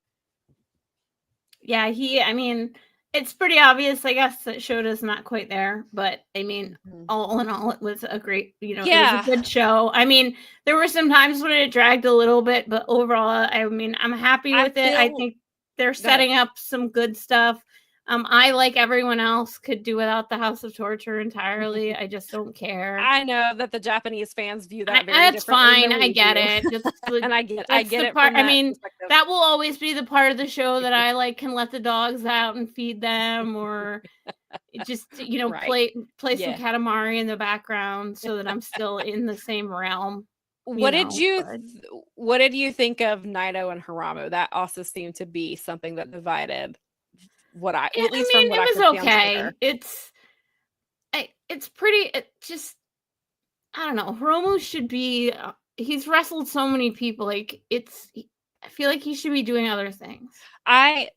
This match was supposed to happen in 20. I heard about it back when it was supposed to happen. Pandemic happened. They didn't do the match. We've been waiting for it. I emotionally it was everything that I wanted as a story of being somebody who is invested in Naito and Hiramu. The long-term story. That, for me, the wrestling could have been better. Naito is obviously not the wrestler he was in 2020, and certainly not the wrestler he was before then. He's got a lot going on. I talked when I was on Speaking of Strong Style, we talked about this. I don't know how much longer we're getting Naito.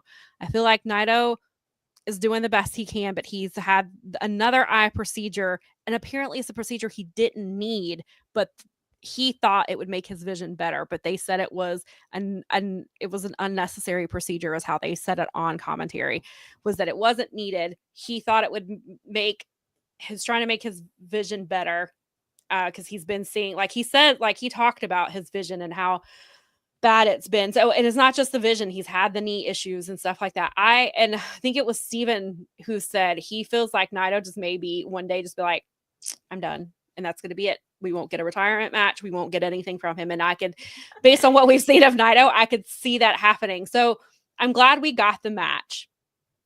It is a match that deserved to be in the Tokyo Dome. Was it as good as it should have been? Maybe not. As far as the match itself, no, maybe not. But as far as what that means to those two and what that means to fans of LIJ, I felt like it did what it was supposed to do. I loved it from that perspective. From a technical standpoint, it was fine. For the storytelling closure, fine. Yeah. Right.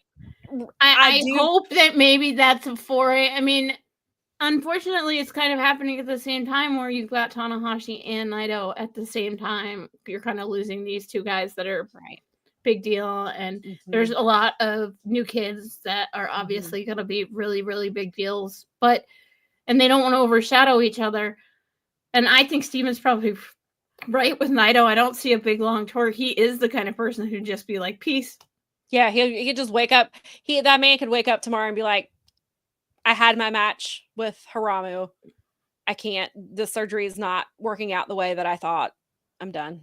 And that's what they also said that Hiramu said, like in commentary, they're talking about that Hiramu was like, you have the rest of your life, like beyond this match. And you have the rest of you have the rest of your life that you have to live, and you have to be able to have, like you have to have a life outside of this wrestling ring one day. And so I feel like my thought I could see happening, Hiramu and Naito tag until Naito retires, because Hiramu can protect him. He can carry him. He can carry him. That is his mentor. He knows him better than anybody. He can pick up on when Naito is not telling him things. I could see a situation where, and Naito doesn't have to tag. I mean, Hiramu doesn't have to be in a tag team all the time, because you're right. He is somewhere where he should be doing something different. He is one of their best, and he is one of their best juniors. He can go he could go for, a global title. He could be in that type of a picture. But I feel like as long as, not that I think Naito is holding Hiramu back in any way, but I feel like Naito Hiramu feels a sense of responsibility to him and will protect him. And maybe they do just do tag team matches where Naito comes in, does a few things, but Hiramu carries them. And that's and maybe will Naito allow that is a completely another question. Will he allow that to happen? I don't know. But I think that Hiramu would gladly do that for him if that's what he wanted to do to continue wrestling. I wouldn't say holding him back, but also you don't want him to miss his window. And there's a lot of guys coming up. I mean, like, obviously Kosei Fujita is not going to be the biggest star on the roster tomorrow, but he's got a lot of talent. Yota Tsuji is clearly like working his way up the chain. Shota will be ready one day, and if he isn't, he'll obviously get weeded out. So, I mean, they've shown that they've just shown that they lost a whole bunch of talent and can still make a really good wrestling show. And I saw that one, some people were complaining about how that Wrestle Kingdom was kind of like lackluster compared to other ones. And sure, I don't think, but I mean, they're rebuilding their roster right now. Right, and that's what I was gonna say. I think somebody said it was the first Wrestle Kingdom without that didn't have Omega, Okada, or Tanahashi or Ospreay in the main event since like 2010 or something like that.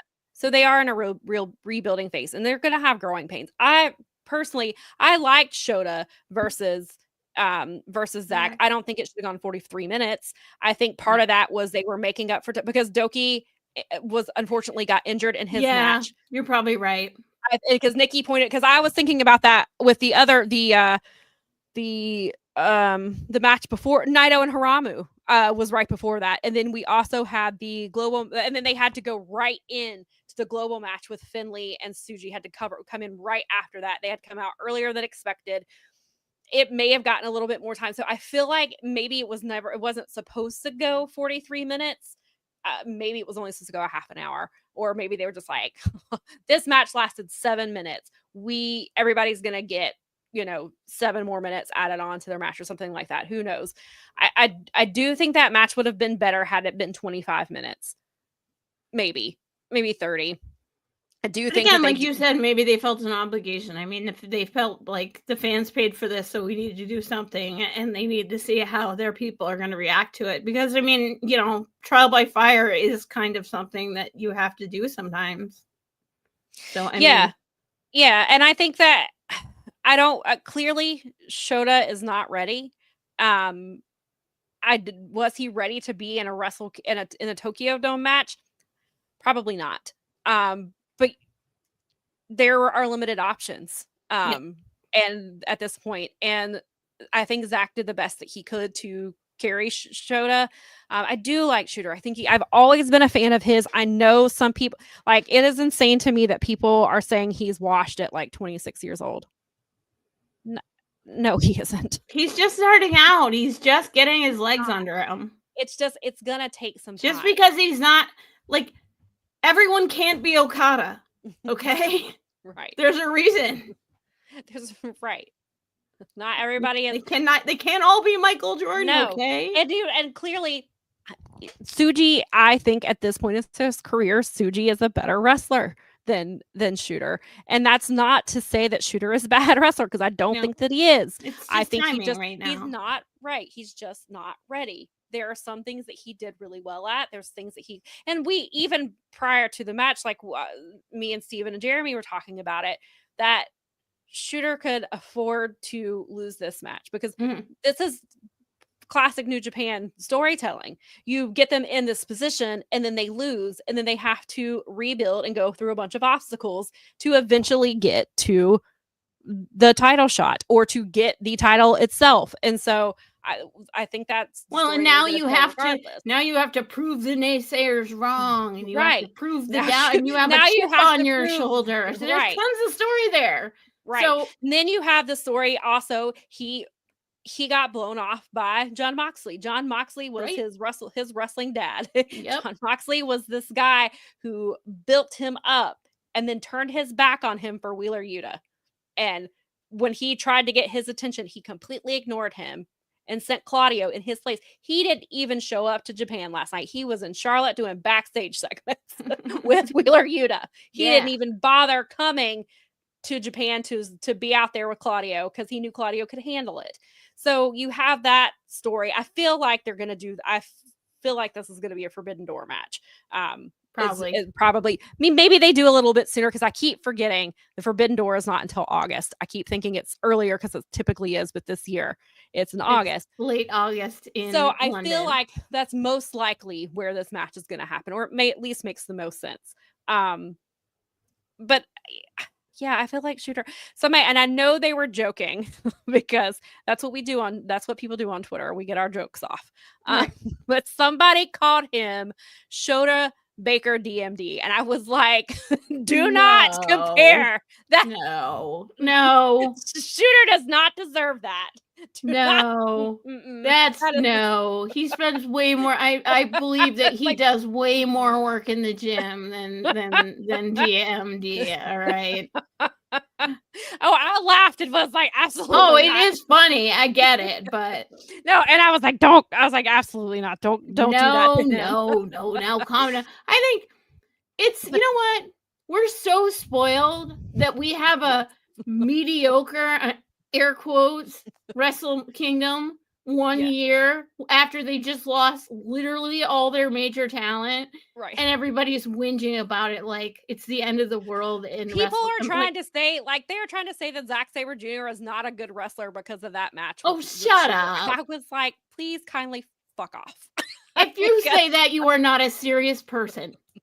But they were so like literally. So Twitter, that shows you. So some of these people on Twitter who are New Japan fans were acting like WWE fans who it was just so much tribalism, but they were just trashing they were trashing Zach, they were trashing Shooter, they were calling it a terrible main event. And they keep showing that picture.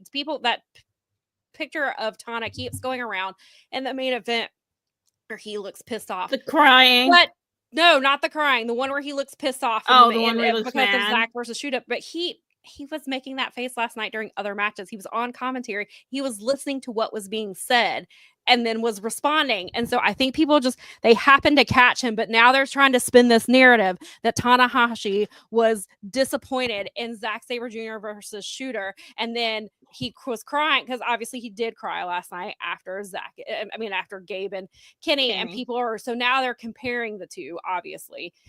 And I was like, they showed Tana in another match and he was making the exact same face, and then you see him start talking and he kind of grins a little bit. So like he was listening. I think he was watching the match. First of all, we don't have the Japanese side of the context for that, so we don't know what he was reacting to in the first place. Right. I mean, maybe he was pissed off. Maybe he's mad that maybe he feels like Shooter didn't live up to expectations. Well, I was gonna say second, he's really smart and he's trying to build a story here. So, I mean.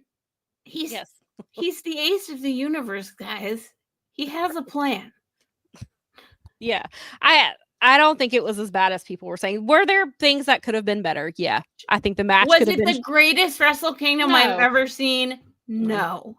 Was it an acceptable and awesome and fun Wrestle Kingdom? Yes. I totally feel like the Doki injury kind of threw everything off and threw the energy off. Even though, and that match was awesome and I knew it. I saw it as soon as Doki hit it. And I was like, he's hurt. And they threw up and like the camera only had the referee's hips that they didn't pan up. And I was like, they need to pan up because I think they're calling this match. And that's exactly what happened. And then from what I've heard, Doki has a fractured elbow. That's what I heard. I heard there was some sort of breaking or fracturing. Yeah, and it was clear. You could see his elbow. Yeah, I saw the actual thing of it. I was like, wow, that is when I hadn't seen the match when I heard about it yet. But then I was watching and I was like, oh damn, that is like it's bad. And I hate that because the two of them, keeps happening to them. Like it's so unfortunate. And they were is what like it never got a chance to get off the ground because of that. And so you're probably right. It probably was because there is like people cared about that. Yeah. And when you're really excited and something like that goes wrong that quickly, that can take. Yeah, I mean that match maybe I don't even know that match went even like 7 minutes. Like it was early. Someone was specifically saying it only went like under 7 minutes or something. They only managed to get. It was just starting to pick up. And you know what? You're probably right. I mean, I think that maybe people latched onto the negative feels because everyone is so invested. Sometimes it can take the air out of the place a little. And then, but I thought that Tsuji and Finlay, I thought that was probably my favorite match from night one. I thought it was really but I also really loved why did I just blank up the women's Mayu Iwatani and Azumi got that was like really good match. They got like 9 minutes and they killed it. So that's high up there for maybe tied for. I thought Tsuji and Finlay I thought they were like they would have been good anyway, but having to come out early. While they're probably still prepping for their match because Doki unfortunately got injured and they were like, go out there now. Jim and Fumi, they said that, and I think they kind of nailed it. They said that because they used to do like Stardom and they've done like Stardom commentary and they used to talk about it a lot. They said that it was like a Stardom match on Fast Forward. And I was like, yes. Right. Yeah, Benkin says that Azumi is the greatest high speed champion of all time. She's phenomenal. Wow. Those women killed it. I thought they looked phenomenal. And I really enjoyed it. So that's probably right there with my match of the night, because I thought, I mean, I am a really big Tsuji fan. I do like David Finlay a lot, and I think that he has really come into his own. I know, there's talk his contract is coming up in a few weeks. I meant to bring my shillelagh in here to show you that I got for Christmas. I got an actual. I need to see I'll bring it next. I Please totally meant to, because of David Finlay, even because I got one. It was like, because Bob bought it and he like found a really nice one. It's made of. I'll bring it and make sure I have all the story with it, because it's actually like a legit one. Nice. And so it's for my renter stuff, because I've been saying I want one really bad because it goes with my gimmick. But nice, it's super cool, and it's actually one of the you'll love it. I'll bring it with me, and I'll bring the little card with it, and we'll do a little show and tell. But I felt pretty excited. It was like sitting next to my computer, and I was like, David Finlay, yeah.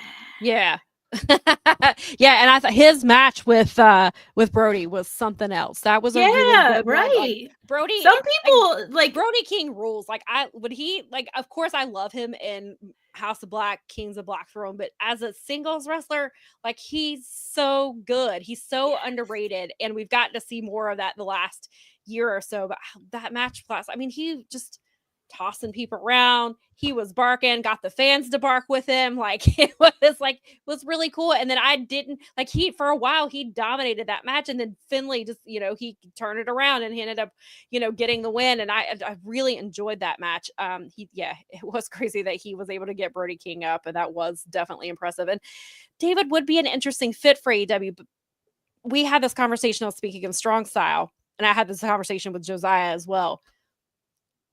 He can be a top heel in New Japan. Mm-hmm. He's not going to be able to do that in AEW and WWE. I don't know where you would put him in AEW. Not that I don't think he would be good, because I agree. I think he would. I think he would go to the mid card, and he absolutely would go to the mid card in WWE. I mean, they'd play up, he's Finlay's son. They'd play it up for a little bit, and then they'd cast him aside, for other stuff. I love the War Dogs. I think Bullet Club War Dogs. I love this whole thing. I love I love what he's doing with Bullet Club. I think that his version of Bullet Club is awesome. It brings me back to some of the older, like OG versions of Bullet Club, and I kind of love it. It reminds me of like a Jay White. They even at one point said that he was like better, and I'm like, all right, calm down. But not better than Jay White, but he proved his point. Nikki and I talked about this last night. When Jay White left, David Finlay said, if you are dumb enough to leave, I am taking your spot. Yeah, and he did. And fast forward to right now, and what has he done? He has taken his spot. Is he at the level Jay was at? Probably not. But as far as as Bullet Club, as the story of Bullet Club, he has taken that spot, and he is getting there. I feel like, and see, that's another thing. I feel like, and I get it. Should he leave because it's more money, or he obviously has a kid to think about now, even though he says he loves the global championship more than he loves his kid, and then he lost it.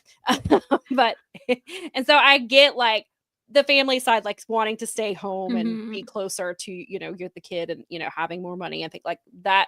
But if we're looking at everything, like if all that's even, say they're going to pay the exact same amount or whatever, I feel like his story's not finished with whatever he's doing in the War Dog situation.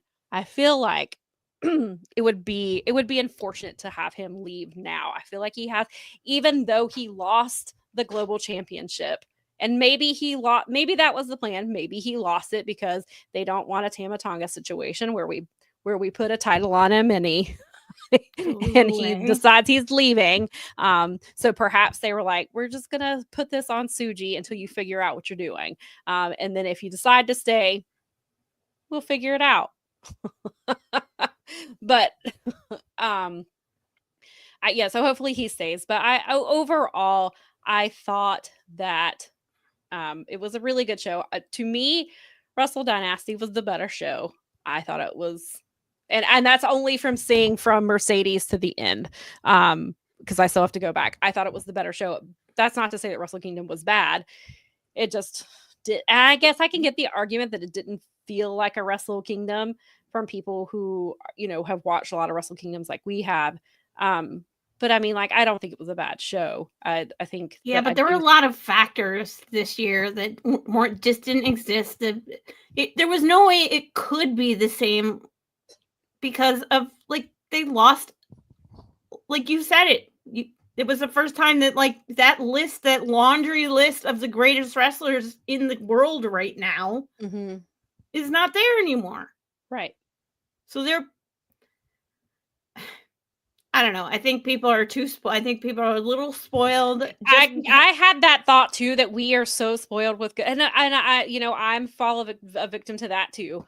But we're so spoiled in the wrestling that we get that we think something like that is not just because. Think about how much wrestling some of these people have done in the last week. Some of those people wrestled 3 matches in the last 5 days. Big matches on Dynamite, on Wrestle Dynasty, and on Wrestle Kingdom. Some people had 2 or 3 matches on that. That's a lot. Yeah. And you're asking a lot because they're not general shows. Dynamite is the lowest on the totem pole, as it were, in that way, even though it's a big go-home show. Like, I don't know. I think... Yeah. It is. It's a lot. And wrestling fans are a little spoiled, is what I think is going on. And I include myself in that. I agree. No, I'm totally. I include myself in that too. I am just as guilty as the next guy, and I have to remind myself that if this is like the nitpick that you're like, considering what we've been through, considering the dark times of the plaguery and so forth, right? Like, maybe we need to, like, take a second, take a breath, and realize the wealth of wrestling that we have right now, such that we can actually bitch and moan about. Right. Well, look at, and we talked about, totally right. I think that because those New Japan shows are based a lot on Vibe, because I've been there live. I've seen their shows live. Like, it's very possible that killed the vibe. Yeah. Yeah, Venkin says, should be surprised once all the good wrestlers go away. They can't get up the quality of the years before. And it's not even, which, yes, when you have some of the greats, but Zack Sabre Jr. main evented Wrestle Kingdom. Zack Sabre Jr. just had a career year. Yeah. To me, not enough people are talking about him when they talk about 2024 Wrestlers of the Year, which we have not talked about yet because we've talked about this instead. We will most likely do that next week, even though it's kind of late now. Yeah. So I don't know. Okay. Maybe you won't care who are Wrestlers of the Year and, all this, our Match of the Year and all that stuff, because we are now in 2025. But to me, I've been disappointed at how many people have left Zach out of that conversation. They're saying Will Ospreay, which clearly Will Ospreay is going to always be... is always going to be in that category, I think, until he retires. People say Cody because he finished his story. He did the 2-night things. He was the person who finally beat Roman Reigns. And maybe in a year that doesn't have Will Ospreay in AEW, maybe you do have Cody as your number 1. But that saw a lot of lists that didn't include Zach, or Zach was further down the list. And that's extremely disappointing because Zach is at the top of his game right now. And he has worked his ass off to have the year that he had, and hopefully gets to continue that into this year. And I hope that people don't say, because if they didn't like the match with Shooter, that they are going to try to discredit the year that he just had, which of course is what wrestling fans do. But Zach is one of the best, and Zach is extremely underrated. I agree with that. I think the problem right now, real quick, is that New Japan has traditionally been a higher tier promotion, and because of what's gone on in Japan, in the economy, in everything, I don't think this is a Zach problem. I think this is a New Japan Pro Wrestling promotion problem, as in we're rebuilding as an entire organization. Like, we know some people that have talked to us before that have told us that they survived by a hair's breadth a little bit. Yeah. They're still recovering. They lost all those people. So it wasn't just like the talent loss, it's the business itself. So Yeah, because they talked about. I think that's what the conversation, the comments I saw Japanese, earlier. the yen like collapsed. Yeah, they were in a recession last year. right? Like that's hard. That's hard to. It is. The whole thing is difficult, right? And and I think some of the quotes that I saw earlier about, they were saying that the amount of people that went to the show wasn't what they expected. Their goal was 40,000. They fell well below that. But then they were also talking about how wrestling is losing out in popularity in Japan to things like volleyball and to other sports, where wrestling is not as popular as it used to be. And that's also something that they've got to deal with, as on top of, like, there's so many factors. It's not just losing Osprey and, right. And losing Okada and things like that. You're also dealing with people who would rather spend their hard-earned money doing other things. And that's the same thing with wrestling here. Wrestling is never going to be as popular as the NFL. It's never going to sell those amount of tickets. It's probably never going to be as popular as, as MLB and other sports even. I mean, the people are going to, soccer is definitely on the rise here as far as people going, to matches and things like that. So wrestling has that issue here as well. So like that's an issue everywhere. That because wrestling, we forget because we're in this bubble, but wrestling is such a niche sport. Right. It's super niche. And to us, yes, it is on the level of the NFL and the MLB and probably surpassed that for a lot of us. But outside of our bubble, wrestling like what did they get? 120,000 buys. Right.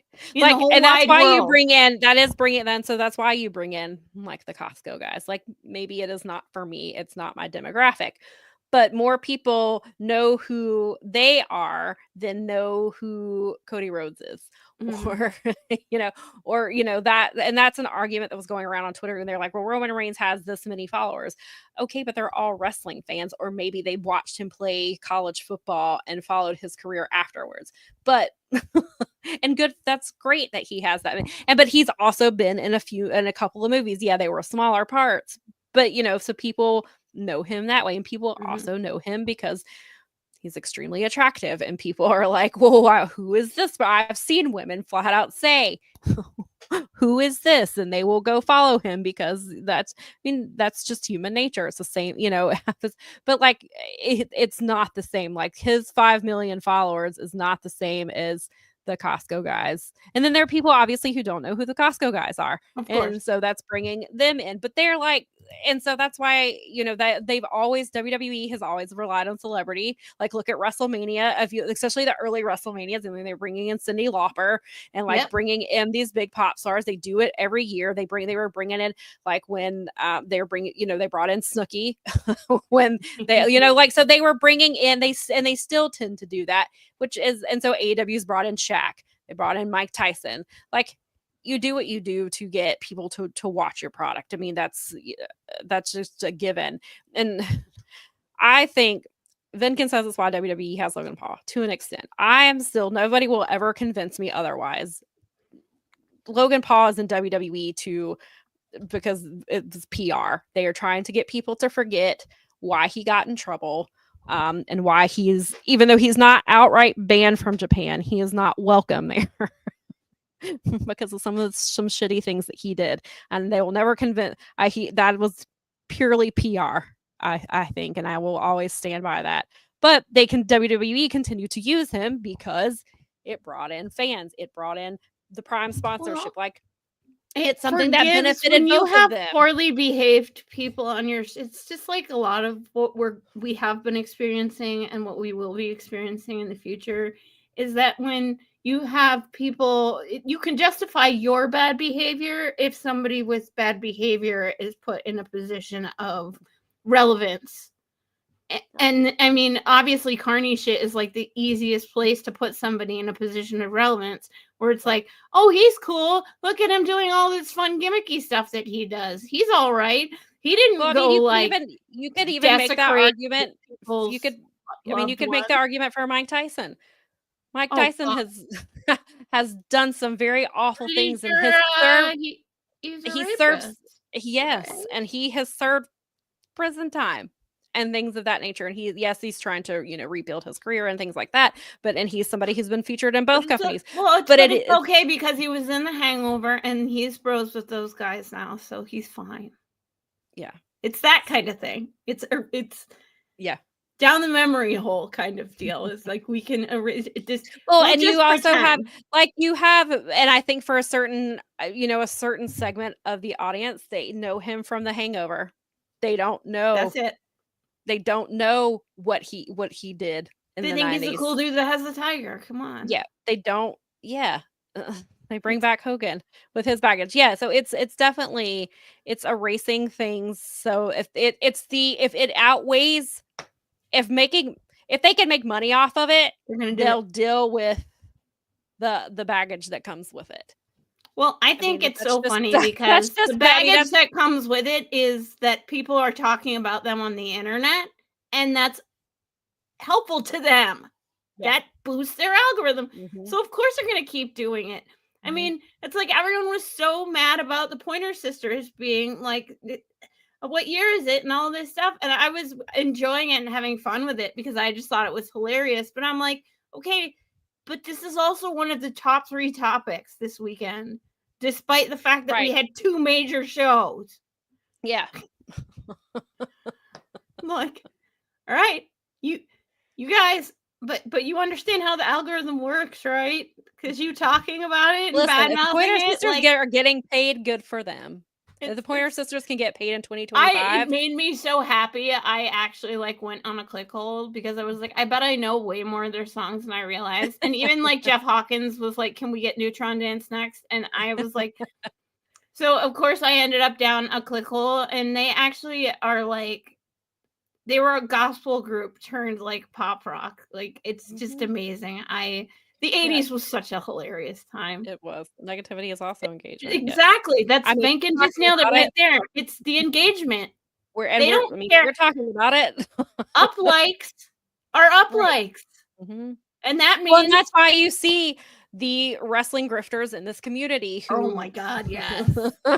That's what they put. That's what they latch on to. That's what their titles are. That's what their reaction photos are. So you click on it and hear what they're screaming about this week. Meanwhile, I'm going to go, if I go to karaoke one of these days, I'm just going to sing a Pointer Sister song. You should. Just to piss everyone off.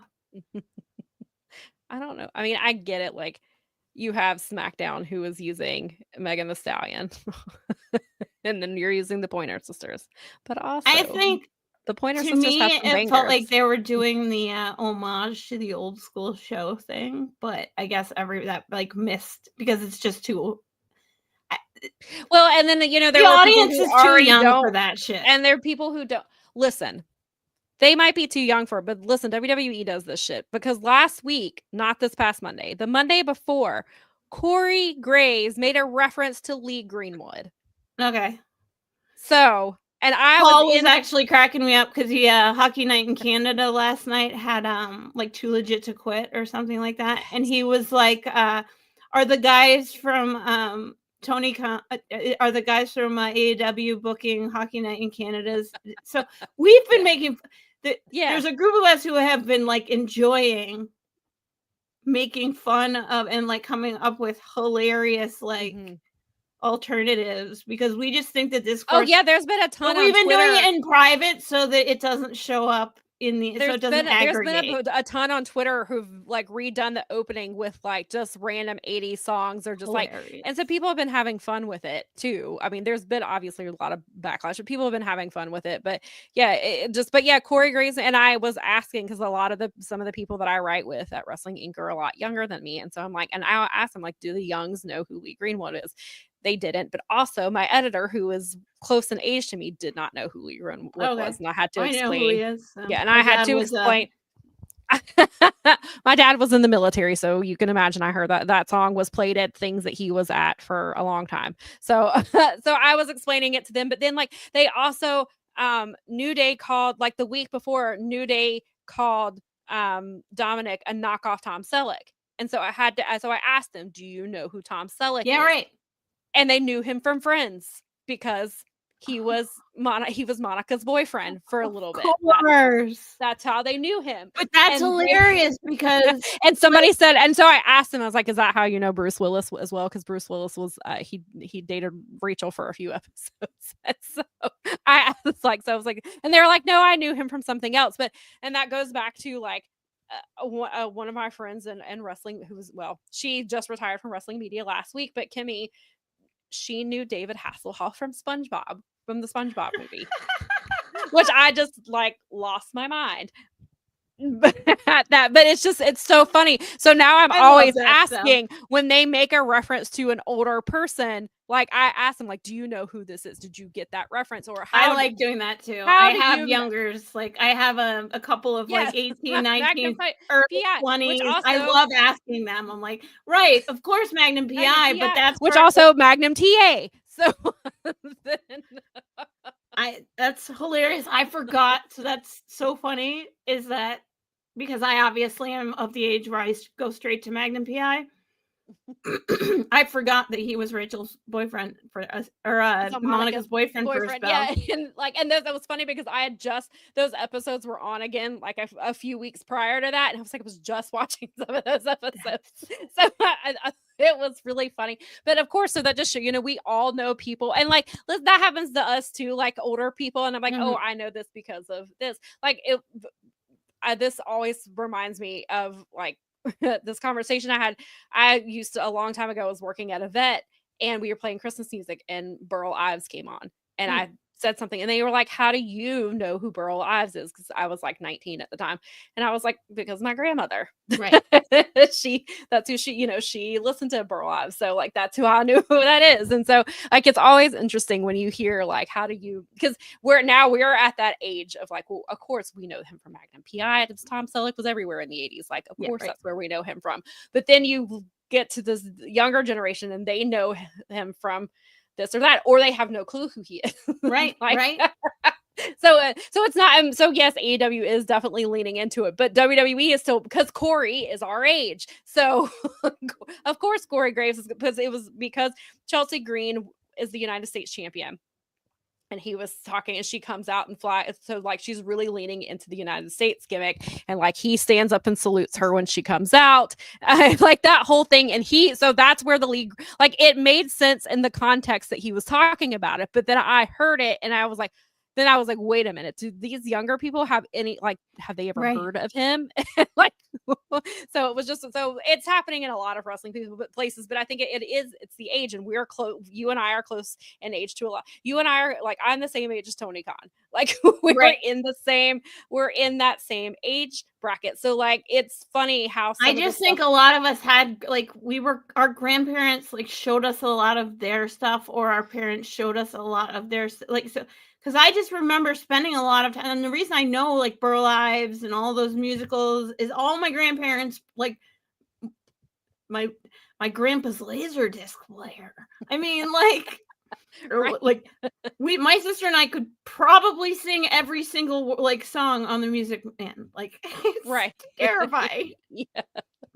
But it's like, right. And anybody know what it means if there's trouble in River City?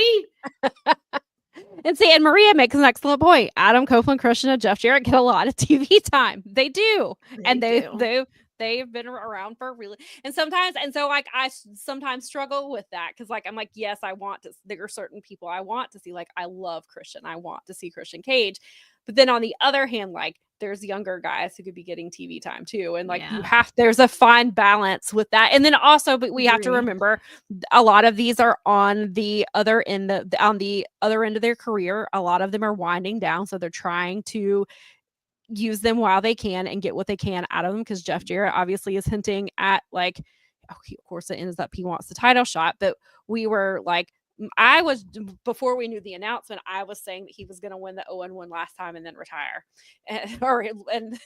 or they were saying that, or is somebody goes like Jeff Jarrett is like the ultimate carny and he sees what's happening with Tana and John Cena, but he is going to retire after they do.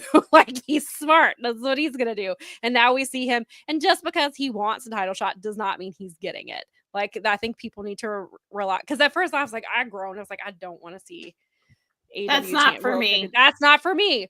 But that does, just because he wants it doesn't mean he's gonna get it. Like that's what wrestling is for most people. That's what they want is a title, and so of course he wants it. Like, why wouldn't Jeff Jarrett's had a title in so many other companies? Why wouldn't he want the AEW World Championship? Like, it makes sense. But but yeah, so there is that kind of that factor of like you don't want to push down the younger talent, but and so you can make that argument with Chris Jericho. He's taking a lot of time. Yeah.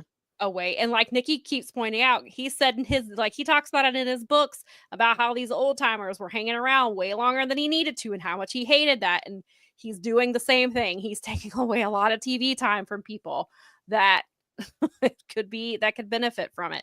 But there are also people who want to see Jericho and they think Warner Brothers knows who that is and that might sell them an ROH to TV. Which is just the reality. Do I agree with it? Not necessarily, but do I get it? Yes, I do. And so it's a trade-off. And so I'm with you. I agree. It's not then for again, me. Why would you put that on me? I got to see him last night on Collision and on ROH because they did the ROH bit. So I got him twice last night. I was like, why are you Tony must have known I was in the building, and Tony came out a couple times and Nikki was like, your best friend Samantha that you hate her questions is here. And then and he stayed afterwards last night. He's like, I'll sign an autograph for all the kids who want one. And Nikki was like, you should go down there. I was like, no, I'm gonna see him at All In. That would have been hilarious though. He's gonna be like, why are you here? He's gonna be like, look, he'll be like, I gave you 5 women's matches on ROH last night. You did give me 5 women's matches. All right, let's go back to Wrestle Dynasty because we've gotten way off track with where we were going. But yeah, so Wrestle Dynasty. Again, I got home, literally turned on the TV. It was Mercedes was coming out. Mercedes and Mina were fantastic. I loved that match, and I know we have some people in the chat who are very upset with Mercedes winning. I get it. I figured she was winning. I feel like she's not lost yet in AEW, and and that's not to say that Mina is not a good wrestler. I just didn't think Mina would be the one to dethrone her to make that. And again, that's nothing against Mina at all. Just but in the AEW universe, Mina is fairly new to a lot of people, and I don't think that she would be the one to do that. And I was going to go back. We've been talking a lot. So but we did have some comments in the beginning who were, and I get it. I understand. I totally understand. Mina looked great. I did see her post-match stuff and she was crying in the match last night after she lost.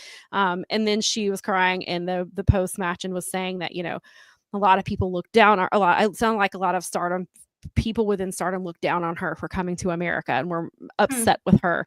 And, but she heard fans chanting for her. And, she was excited that people in America knew who she was and, saying all these, things. And she did say, I think there was a comment somewhere around, and I can't find it off right this second, but talking about how Mina said that she wants to face Mercedes again and just the name, the time, the place. Forbidden Door is probably that time and place. It sounds like a really good rematch, and maybe it's maybe Mina gets her win back there. As Mina had, even though I knew that Mercedes was going to win this, I felt like they gave Mina a chance to look like she could actually be the one to hand Mercedes her very first loss in AEW. Technically it was, I guess this was technically a Stardom match, but still Mercedes she's not, I don't think she's lost any of her matches since she's been back from excursion. I think she's not lost at all. So it would have been huge so Mina not only would have had 2 titles, but she would have been the person to say that, and maybe she still could be, who knows what their plan is for Mercedes. Maybe down the line it is Mina. But I do, and I know there's a lot of back and forth about the belt collector gimmick. I personally like it. I like to see, I think Mercedes is a good person because she is somebody who wrestles in multiple promotions. But now she's got to go to Rev Pro. She's a Rev Pro champion. And so I would like to see, I'd like to see some of their talent here in AEW.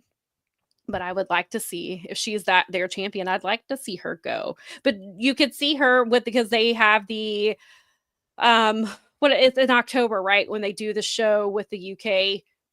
It was new Royal Quest. Oh yeah. I guess that's more New Japan and Stardom than it September, is October, yeah. more than Right. AEW. And so she'd have to hold the title for a really long time, but not that she couldn't go before then, but I know that that's when they do their big shows. And Jermaine made the point that he was really happy to see a female belt collector gimmick from Mercedes, because when she eventually does drop the TBS title, whoever beats her will be put over big time. And they did Nina Samuels, who is she's in the independent scene. She did the female belt collector gimmick last year. She had 10 titles last year. And she's eventually, I don't know, I'm not sure if she has how many she has now, or she has no titles now. I know that she like the first one she won, I know she lost a few weeks, she lost to, was that the title that she lost to Emmy? I feel like she lost one of those titles to Emi Sakura. I want to say, I could be very wrong in that, but I can't remember. But like, so that was something that she was doing, but obviously that's more an independent scene, and that's in the UK. So a lot of people didn't know about it, and I didn't know about it until, later on, that she was doing that gimmick, which I think is really cool to see. And so I like to see Mercedes being in that position, especially given everything that she went through the last few years and how she felt when she left WWE in that type of situation. And then, so I was going to come over here to some of these comments. So what are your thoughts on Mercedes and kind of how they've been handling her? I think it's fine. I mean, it's starting to turn for the better, is how I feel right now. I think that probably this was the right move, because she's starting to get some momentum, and they can't kill it by taking the belts off her right this minute. So I feel like there's sets it up for a good rematch. You've got plenty of Stardom women that maybe she can work with. I think she's finally turning the corner where she's like, her confidence is getting back. And her in-ring confidence is getting back. I just don't think taking the belt off of her, taking any belt off of her at this very exact moment is the right thing to do if you're trying to build her up. Right. So. And I feel like that's right. Thank you, Venkin. She did lose to Mayu, because obviously that's how Mayu has the international, the IWGP women's match. Had to completely slip my mind. Thank you for reminding me. And then of course she got injured in the, and it was interesting because the referee in her match last night was the referee in the match where she got injured. And so that was kind of full circle moment for them. But and I 100% agree, AEW should have done a lot more to promote this show. They have an issue with that, but they promoted it more yesterday than they promoted Collision, so I guess there's that. But it's weird. But I feel like we've talked about this before, and I talked about it on Speaking of Strong Style too, about like, for whatever reason, Mercedes couldn't, those matches, she was having these really great matches outside of AEW, and then the matches in AEW weren't quite hitting, even though she was like, I still think, to me, her matches with Chris were great, but to me, her matches with Stephanie Baker was probably her best match. Yeah, that was a good match last year in AEW, because the match with Hazuki is like right up there. But if the matches with Chris are right up there too. And then, she's had some other good matches, but for whatever reason, she wasn't quite connecting with the fans. And some of it may be WWE stuff, just because she does, in some of her promos, and her promos have never been her strong suit. She's never been that great at them. And she does have a lot of that WWE character in her, but that's what she's known for, I mean, that's all she's done. And that was the thing that I always said about her, that was the biggest thing, is that she was going to need some time to get used to being a different kind of, because AEW is totally different. So yeah. I really do think she's turning a corner. I think that, like, these last few matches, the match with Stat last weekend, I think that those are helping her. And every time she gets something like that in her repertoire, it makes her a stronger wrestler again. So it just brings back what she's like potentially lost. So it feels like she's finally just like putting all the pieces together, clicking. And Yeah, that's a good question, Vinkin. When are we getting Monet versus Yuka? Is Yuka, I think did she get cleared, or she's still, I think, or she's just waiting to get cleared. I think I saw, was it Yuka? No, that might have been Riho. Somebody I saw, it was either Yuka or Riho. Somebody said, and she said in like a newsletter or something, that she was at, that might have been Riho though, was at World's End, getting, I guess, checked out by the doctors, and they want to recheck her in 30 days. And then I guess if they may clear her in 30 days. You know what? It must have been it might have been Riho. I just happened to see the tweet the other day, but I would love to see Yuka and Mercedes, and we need to get Mercedes and Emi Sakura a rematch there. Would be good.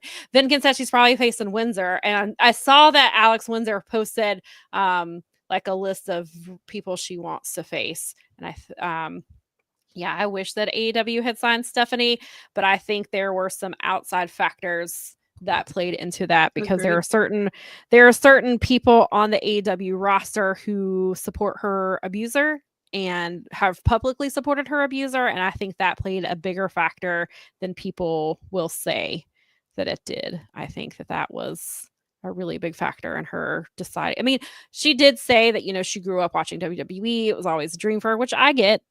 So, I mean, would I have preferred to see her in AEW? Yes. But I get why she did what she did. Now she's in NXT with a bunch of other really great, like Jordan. They're about to get Jordan Grace. They've got her name is Zarya now. I keep wanting to call her Delta because that's who she was before. And they've got Julia, and they've got Roxy. NXT has a really, really strong roster over there. So at least she went to a good, spot for her. But I would have loved to see her in AEW for sure. That's a good question. Is how long before TK signs Alex Windsor? Could be coming. Definitely. Oh, does she? Oh, I completely forgot. Yes, Yuka is, because she's part of the Sumi Sakai match, right? She's on Haramu's team. Right? Yeah, because it's Haramu, Yuka, and is it Mayu? Is it Mayu Iwatani? Is that who it is? And then it's Sumi and Evil and somebody else from House of Torture. That's right.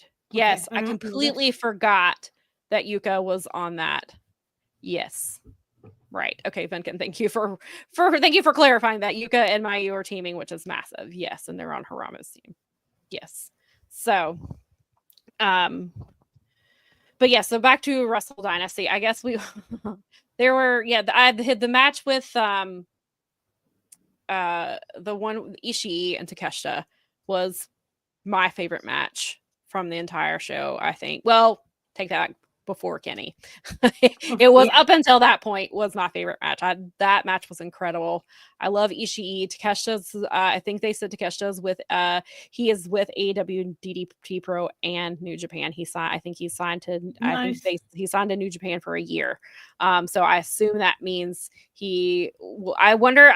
maybe he'll be in the G1 again, but I'm wondering if he's going to be in the New Japan Cup, depending on, but I know he has the international title, so I don't know how that plays into it. But we talked about on Speaking of Strong Style, and Steven was saying that he thinks that Takeshita should stay in Japan and basically do what Kyle Fletcher is doing in AEW because they are so similar, and basically at this time is not big enough for both of them. They can't both be doing the same type of thing, but to let Takeshita do that in New Japan.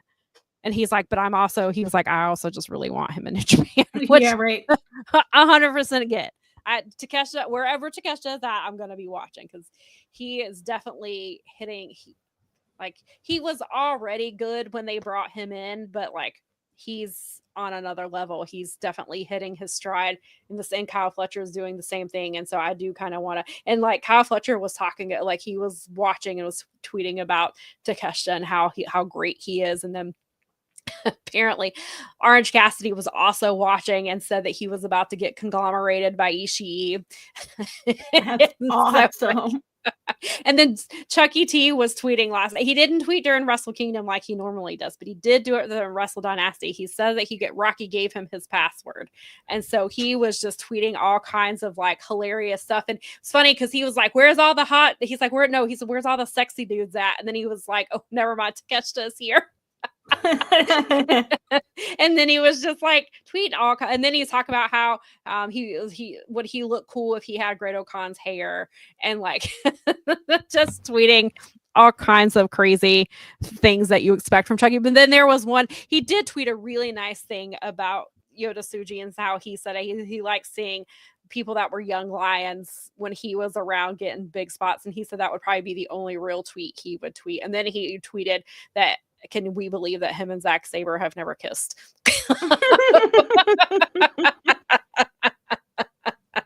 So Chucky is very, I hope he did not delete his tweets because he was entertaining. Oh, and then he was talking about, of course, he was talking about Kenny. He did call him, what did he call him? Kevin Ortega, or what did he called him some other name. It was not, it was some, I don't know. It was just crazy. And then he was talking about how he said he beat both of these guys, talking about Zach and Ricochet. He's like, I beat them for the PWG title. I was good once. And like, it was really, really fun. And so it was fun kind of watching the other AEW wrestlers who were also watching along with us in real time and kind of being like getting to be fans and stuff. So that was a lot of fun. But I guess we need to talk about Kenny Omega and his return to the ring. Are you ready to talk, or do you need a second? I'm good. Okay, just want to make sure. I know you weren't feeling well. Okay, I got my last little bit there. Yeah. No, okay, so it was freaking awesome. I was like, what do you have to say about Kenny? It was flipping awesome. I can't believe it. I'm so excited that he I guess Kenny's back. Wow. I mean, he did high flying moves. There were tables, and I mean, much blood was had. He saw that Will Ospreay. He saw that Will Ospreay spot in World's End and was like, "I'm gonna." You could honestly say it's like, I hate doing this because you have to start putting these down, but like, this is where he's at right now. Where is he going to be in the next few months? When you could put this down as one of the best matches of the year, and it's only the sixth. Well, usually Wrestle Kingdom generally does has that anyway. Normally, and I think I put the women there as my match of the year, and then I haven't decided where I'm putting Tsuji and Finlay because I really liked it. But yeah, he definitely had a match of the year contender right off the bat, which is insane. I mean, not surprising. I think it's been over 400 days since we've seen this man wrestle, and he wrestled like he just wrestled, last week. Like he has not missed a beat, and he's even better than he was, which is crazy, which we know he was wrestling at, wrestling at like 75% for like the last 5 years, like because he's had various injuries, and then obviously diverticulitis. He literally this man nearly died.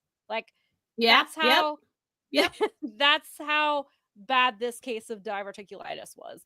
And diverticulitis is nothing to mess with. No. I have, my mom have an aunt who's had multiple surgeries related to it. This shit it's incredible that not only did he make it back to the ring, but he did it at that level that we saw last night.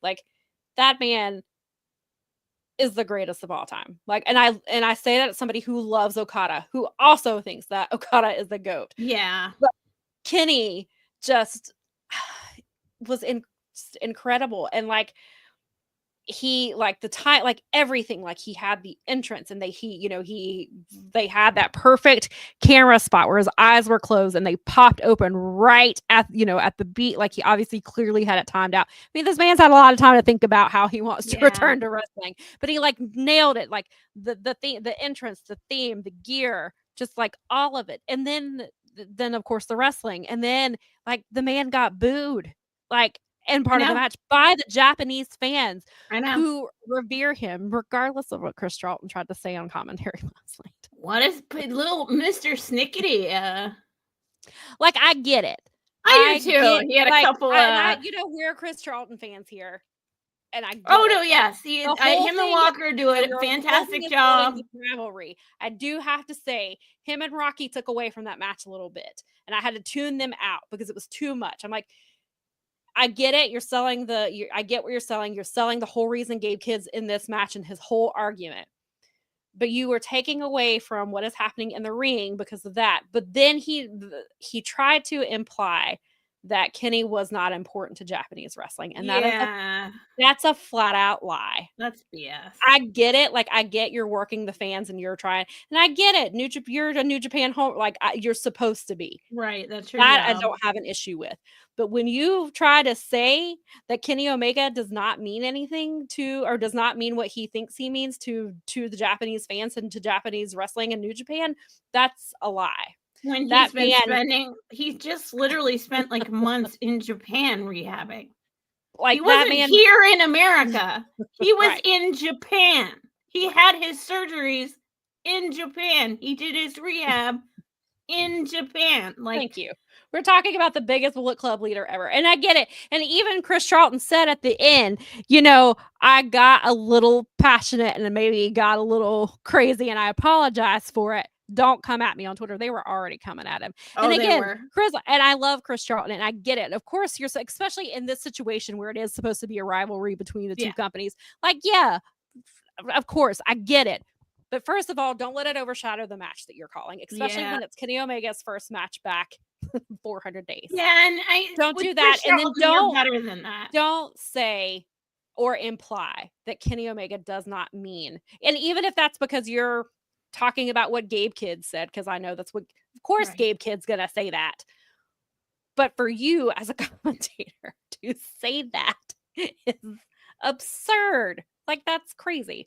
But regardless of that, and I get it, I maybe Chris just got caught up in the moment and didn't, just said it. Maybe he does mean it. I mean, maybe he does. Maybe that's what he thinks. Maybe he has beef somewhere that we don't know about. But he did post the selfie of the two of them later, and his face he had dried blood all over his. Kenny had dried blood all over his face. Not Chris Charlton. He didn't get beat up for what he said. Although I did like that Don Callis tweeted that he needed to go give Chris Charlton an attitude adjustment or smack him or something like that. It was hilarious. Don Callis talks trash all the time, and so if he was cracking me, but I saw his tweet. I think that Chris meant, like, I don't think he was trying to be vindictive or anything like that. I do think he got carried away, got caught up in the moment. Like, I get it, but just let's dial it back on saying that Kenny doesn't mean a lot to New Japan, because you're just lying now. That's just silly. That's you can't say that about one of the two people that are part of one of the biggest rivalries in the history of your company, period. Right. Like, Okada Omega is one of the most iconic series of wrestling matches. Do you know how many American fans began watching New Japan because of that? I'm one of them. Looking at one, and now I'm and I know people about it. Some people, like, it started with AJ. Like, I know some fans are watching, but like Kenny Omega is why I started watching New Japan, because I wanted to see what the hype was about. And then I saw New Japan and was like, "Whoa, wrestling can be like this. Like, it doesn't have to be the spoon-fed shit that I watch every week. Like, it can be." And then I was watching. That's when I was getting even more into indie wrestling, and I was like, "Whoa." Yeah, because you realize that the thing you liked could be like expressed in all these other different ways, that it was like music or art or whatever. There's not one version of it. There's all these different versions of it. And it was like, I was basically told, it was like, no, you were a wrestling fan. You just didn't realize that there was other kinds of wrestling. And it was like, you're right. I think you're probably right. I have access to these things now. I don't have to trade tape to watch this stuff. Yeah. I know many people, and I think that even they would say that, and that's because I have friends that were people that were like trading tapes and were like back when there was no English commentary on your New Japan. Right. Yeah. Like, you listened to Japanese announcers and that was it. I think that I have friends, and so that helps keep me grounded. So when somebody's like, "This is the worst Wrestle Kingdom," I'm like, all right, okay. Maybe out of the last few, maybe it's the worst one out of the last decade or something. But sure, maybe it is. but it doesn't mean it was still pretty damn good. I mean, it's just still like, I really do think that I think it just like with everything else, and especially us Westerners, because we are predisposed to being spoiled and having too much. Like, I think that we have it.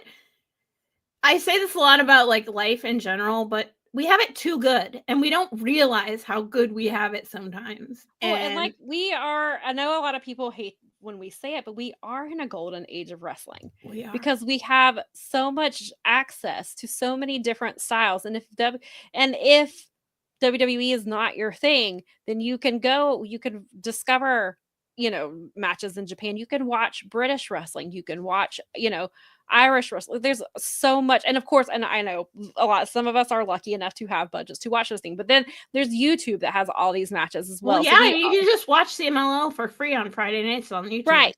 Yeah. And I mean, geez, I love listening to the Spanish announcers. Those guys they're so much fun. They're so excited. I love them. Yeah, I don't even, it's like, I mean, I do know a tiny, but I don't even need to know. It's like, I just don't.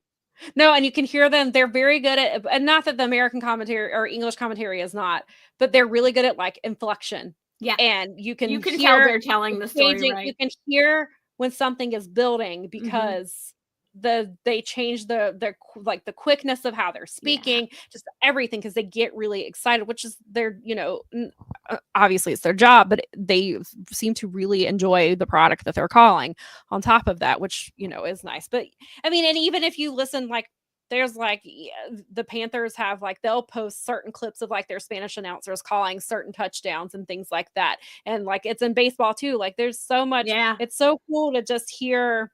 They used to do that in Virginia and out west too when I was living in the various, because I just love hearing there was some because I was a soccer player my whole life. We constantly, like the little bit of soccer that they did show on the TV, you were listening to those guys, and the goal guy is like, right, of course, he's literally an icon now, right? And even like for people out who don't watch wrestling or soccer closely, like we know what that means, and like what I think is so funny is that guy saying goal has become like a sound effect that's at like games and stuff, and I'm like, do you guys don't even realize that came from football in like the 80s and 90s? right. Like world football, not NFL. Maria says that not hand egg. The wrestling was terrible, and WWE was the only promotion game. Agree. Yeah, there were some rough times watching WWE, and that's what I was watching every week because that's what I had access to, and so it was bleak out there, and they are in a boom right now. They are having a lot better wrestling. Their storytelling, I mean, there's still a lot of it that I don't like, but there are some things that I really enjoy, and their wrestling has gotten better, but it's because they've been forced to get better because AEW has made them get better. And that's not even just being a tribalistic thing. That is it's a matter, and that's how wrestling's going to go. It's going to trend where WWE is better than AEW. And then there's going to be times when AEW is better than WWE. And it's, there's going to be times when New Japan is better than both of them. And when New Japan is good, it is some of the best wrestling out there. And it's some of my favorite stuff. And so you just, competition, it breeds. WWE had no choice. They had to get better because AEW was there. They were hoarding when AEW first came along. Because I saw a comment about like the very first episode of the first Dynamite, and they were like, it was rough to watch. And they were like, y'all don't remember WWE was hoarding talent in 2019 when AEW, because they did not want AEW getting that talent. So AEW was using a lot of indie talent, and you and I have had this discussion a lot of like, what would AEW look like had they not signed Danielson, CM Punk, Adam Cole? If they didn't, like, what would they look like if they had kept on the trajectory that they were going? Like, what type of would they have gotten this WBD deal? Because would they have been in Wembley Stadium so quickly? and some of it, yes, you can look at, so there's positives and negatives. I mean, it can be a detriment because AEW lost its way for a long time, and they're still kind of leaning into some WWE heavy stuff that I wish they'd get away from. But that's also the nature of TV wrestling. And also when you have a big company like Warner Brothers and they say, hey, this is how WWE has done it for 40 years. This is what you should be doing too. Like, there's a lot of it. Do I wish they were more like they were in the beginning? Yes. Do I wish they were more like a true alternative? Yes. And I think that there are still a lot of things that do make them an alternative. There are things that I think make them very similar to WWE. It's, they're still, figuring out some stuff, and they do. And that also involves, sure, there's talent that's from WWE, but they also have writers, from WWE, and maybe they don't have a true creative team in the way that WWE does, but they have people giving input. And so it's just all of this to say, like, wrestling is good right now in a lot of different companies. And TNA, TNA got really, really hot a year ago. They and just then signed deal with Nessun. Yeah, they got a really big deal in Canada. Because WWE went to Netflix. Nessun is where New England Sports Network. That's where my dad bought. I mean, that's when that's where I grew up. So that's in the Northeast where we bought our sports package from. Like, if you wanted to watch all the Bruins games and all the Celtics games and that stuff, you had to subscribe to Nessun.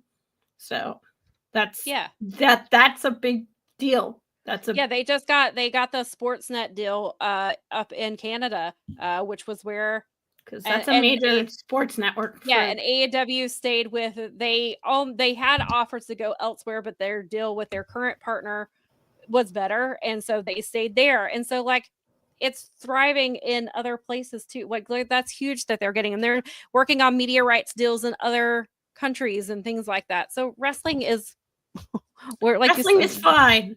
Yes, we are in a golden age of wrestling. Like, regardless of what wrestling is fine. So there is a lot of really great stuff. But yeah, so I thought that I probably would have closed that show with Kenny and Gabe. I thought that Ricochet and Zach did a really phenomenal job. I thought the match was really good. But I think a lot of people were just like, Omega just came back, and then Gabe Kidd was getting cheered and he's the heel. And like, you have that whole thing. And I have my feelings about Gabe Kidd outside of the ring for some of the things that he has said and done. But in ring wise, I thought he looked really good. And of course that was the whole, Kenny was there to elevate him, and he clearly did. It'll be interesting to see what Gabe Kidd does with that. Especially in this role where he is a heel but was getting cheered against Kenny Omega. Like, where do you go with that? And then where does Kenny go from there? When does Kenny go back to Japan? He's going to be we will hear from Kenny Omega this week on Dynamite as an EVP. So how are they doing that? Now the Young Bucks they are the junior, not the junior, they're the heavyweight tag team champions in New Japan. They said they don't know when they don't know if they'll ever get to wrestle in the Tokyo Dome again. They know that they are on the backside of their careers. They don't have much, to them, they don't seem to think that they have much longer. So, how does that work with the titles? Will they defend it in Japan? Because there was a lot of when Mox won that title and he brought it to America, and a lot of people were upset about that. And then how are they coming back as both EVPs and wrestlers? And now you have Kenny back kind of in that same way. And the Elite kicked Kenny out. They kicked Hangman out. Hangman is doing his own thing, but does he circle back around now that Kenny's back? They're former tag team partners. Like, they're and obviously Hangman is a lot angrier than he was the last time Kenny was around, and he's gone off in it. So like, it'll be interesting to see how, and then you still have, like you said, like Maria points out, you still have the Death Rider story. Do they do the original Elite versus the Death Riders? You have Hangman Page picking fights with Christopher Daniels. Like, Christopher Daniels is clearly coming back to the ring because he said he is not the interim EVP anymore, and he and Hangman got physical backstage. And so they are clearly building back for that. So is that who they bring into this Elite storyline? Is Jack Perry going to stay with the Elite because he's pretty pissed off at the Young Bucks, or is he gonna? Yes, there's House of Torture, but I think I've been saying all along I thought he was going to go with the Death Riders. I think he was going to get fed up and go over there. So perhaps that's how Christopher Daniels gets involved. Maybe he replaces Jack Perry. So there's some interesting things to see about where you position Kenny, especially because you've got Will Ospreay. You've got this big story with Ricochet now. You've got a rising star in Kyle Fletcher. You have MJF cutting one of the best promos he's cut in a really long time on Wednesday. So you've got him trying to get back into the title picture. It's a good problem to have, but we're also struggling with this Death Rider story. So how does this play out? How does this story play out? Samoa Joe will hopefully be back at some point. We've got that part of the storyline too, and it'll be interesting to see. But wrestling is a better place when Kenny Omega is a part of it. And I'm glad to see him back and healthy. And that was a hell of a match. And I hope it just keeps going from there. I mean, that's a great way. Like, for better or worse, all things being equal, I think this is a great kickoff to the wrestling year. This whole weekend, even Dynamite, regardless of your feelings about being so excited you can't hide it. Yes. Or not.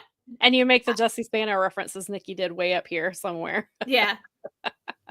If I even told Garrett not to lose control because he might like it. So it was worth every note on Wednesday. And you also, how we were talking about stuff they've been using. They're also using Guns N' Roses like twice. I know. They use November Rain and they use Welcome to the Jungle. Which sent me on a total asking all of my younger friends that we were talking about if they knew that thing or not. That was one of my fortunately, like I said, I have some 20 somethings and I know an 18-year-old, and I'm always like, tell me if your age group knows anything about this. Right. Which is so funny. So I was like, so we have these he definitely has this WBD money. Yes.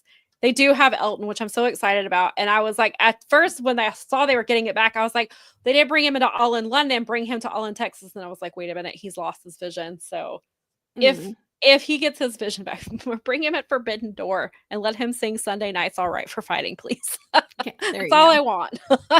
If his vision can handle it and he's recovered from his vision issues, please. That's two things that I would actually three, because Elton John is a really big Braves fan. So you would combine three huge things for me if you would do that. But yeah, so I do want to touch on Ricochet and ZSJ real quick, but I thought that match, it was better than Shooter, the match with Shooter, but it also was telling two different stories. They're trying to elevate Shooter into in the next step of his career, where Ricochet and ZSJ are revisiting a long story that they've had. And I think Zach said in that interview that they had never wrestled each other in Japan before. And it was funny that it was at the Tokyo Dome of all places. But they wrestled in Australia twice. Zach was in the Continental Classic. So they wrestled in America. They've wrestled in the UK. And so they have this story. And then you have Ricochet, who has this character that he's doing, which the thing that he did, using the scissors to stab Will Ospreay, I think it's unfortunate that he had to do the things that he did on Twitter the week before, because it has taken me out of his caring about him. And he had a really great match, and he proved a lot of people wrong who thought his ceiling was WWE. I think he proved that he can still wrestle, and it's unfortunate that he felt that, regardless of whether he really believes Andrew Tate, from what they say, he's followed him for a while. It's not the first time he's retweeted him. We don't know his intentions. However, he did use that, whether it was a heel tactic or not. He retweeted a person who was being investigated for sex trafficking to try to be a heel, and that's definitely turned a lot of women off from him, because I've seen other women talking about it this weekend.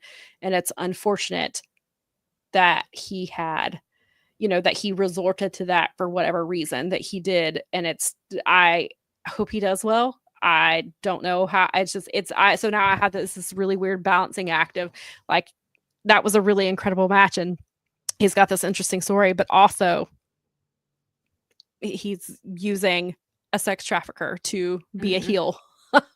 and that's not something that's hard to differentiate, at least for me, especially as somebody who has covered speaking out so closely and is covering, the Janelle Grant lawsuit. Then to see that is just and I know that there are a lot more wrestlers who probably do agree with Andrew Tate and that type of thinking, but it's unfortunate that he had to introduce it into this character, and he got a ton of backlash for it. And so now, but a lot of people have already moved on. They're like, oh, he stabbed him with golden scissors. It's fine now.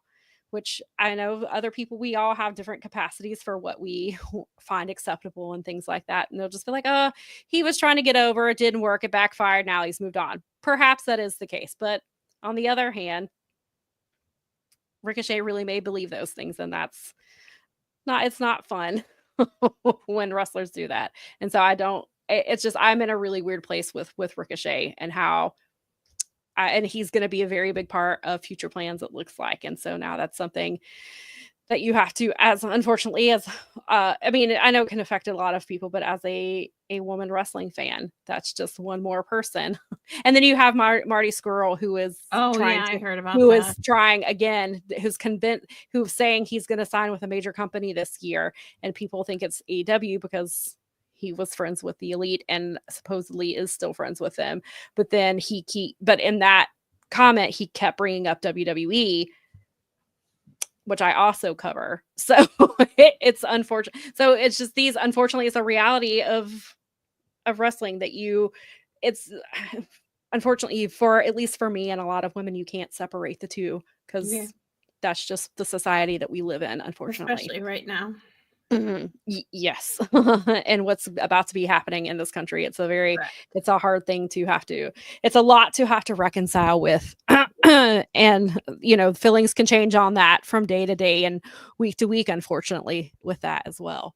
And I don't want to end the show on that note. No. But I will say, so overall, I'm really happy with this week and I really enjoyed it. It was worth staying up for. Yeah. It was worth I'm going to need a nap at some point today, probably. But it was worth it, I thought, overall. And it seems like you're on the same page that you think that, wrestling is starting off 2025 is starting off on a good foot in wrestling. With multiple companies, which is great. And then it's huge for WWE tomorrow to kick off their show that they're about to have on Netflix. And so a lot of good things are happening. And I hope that for us spoiled wrestling fans. Yeah. The wealth continues into 25. Yes.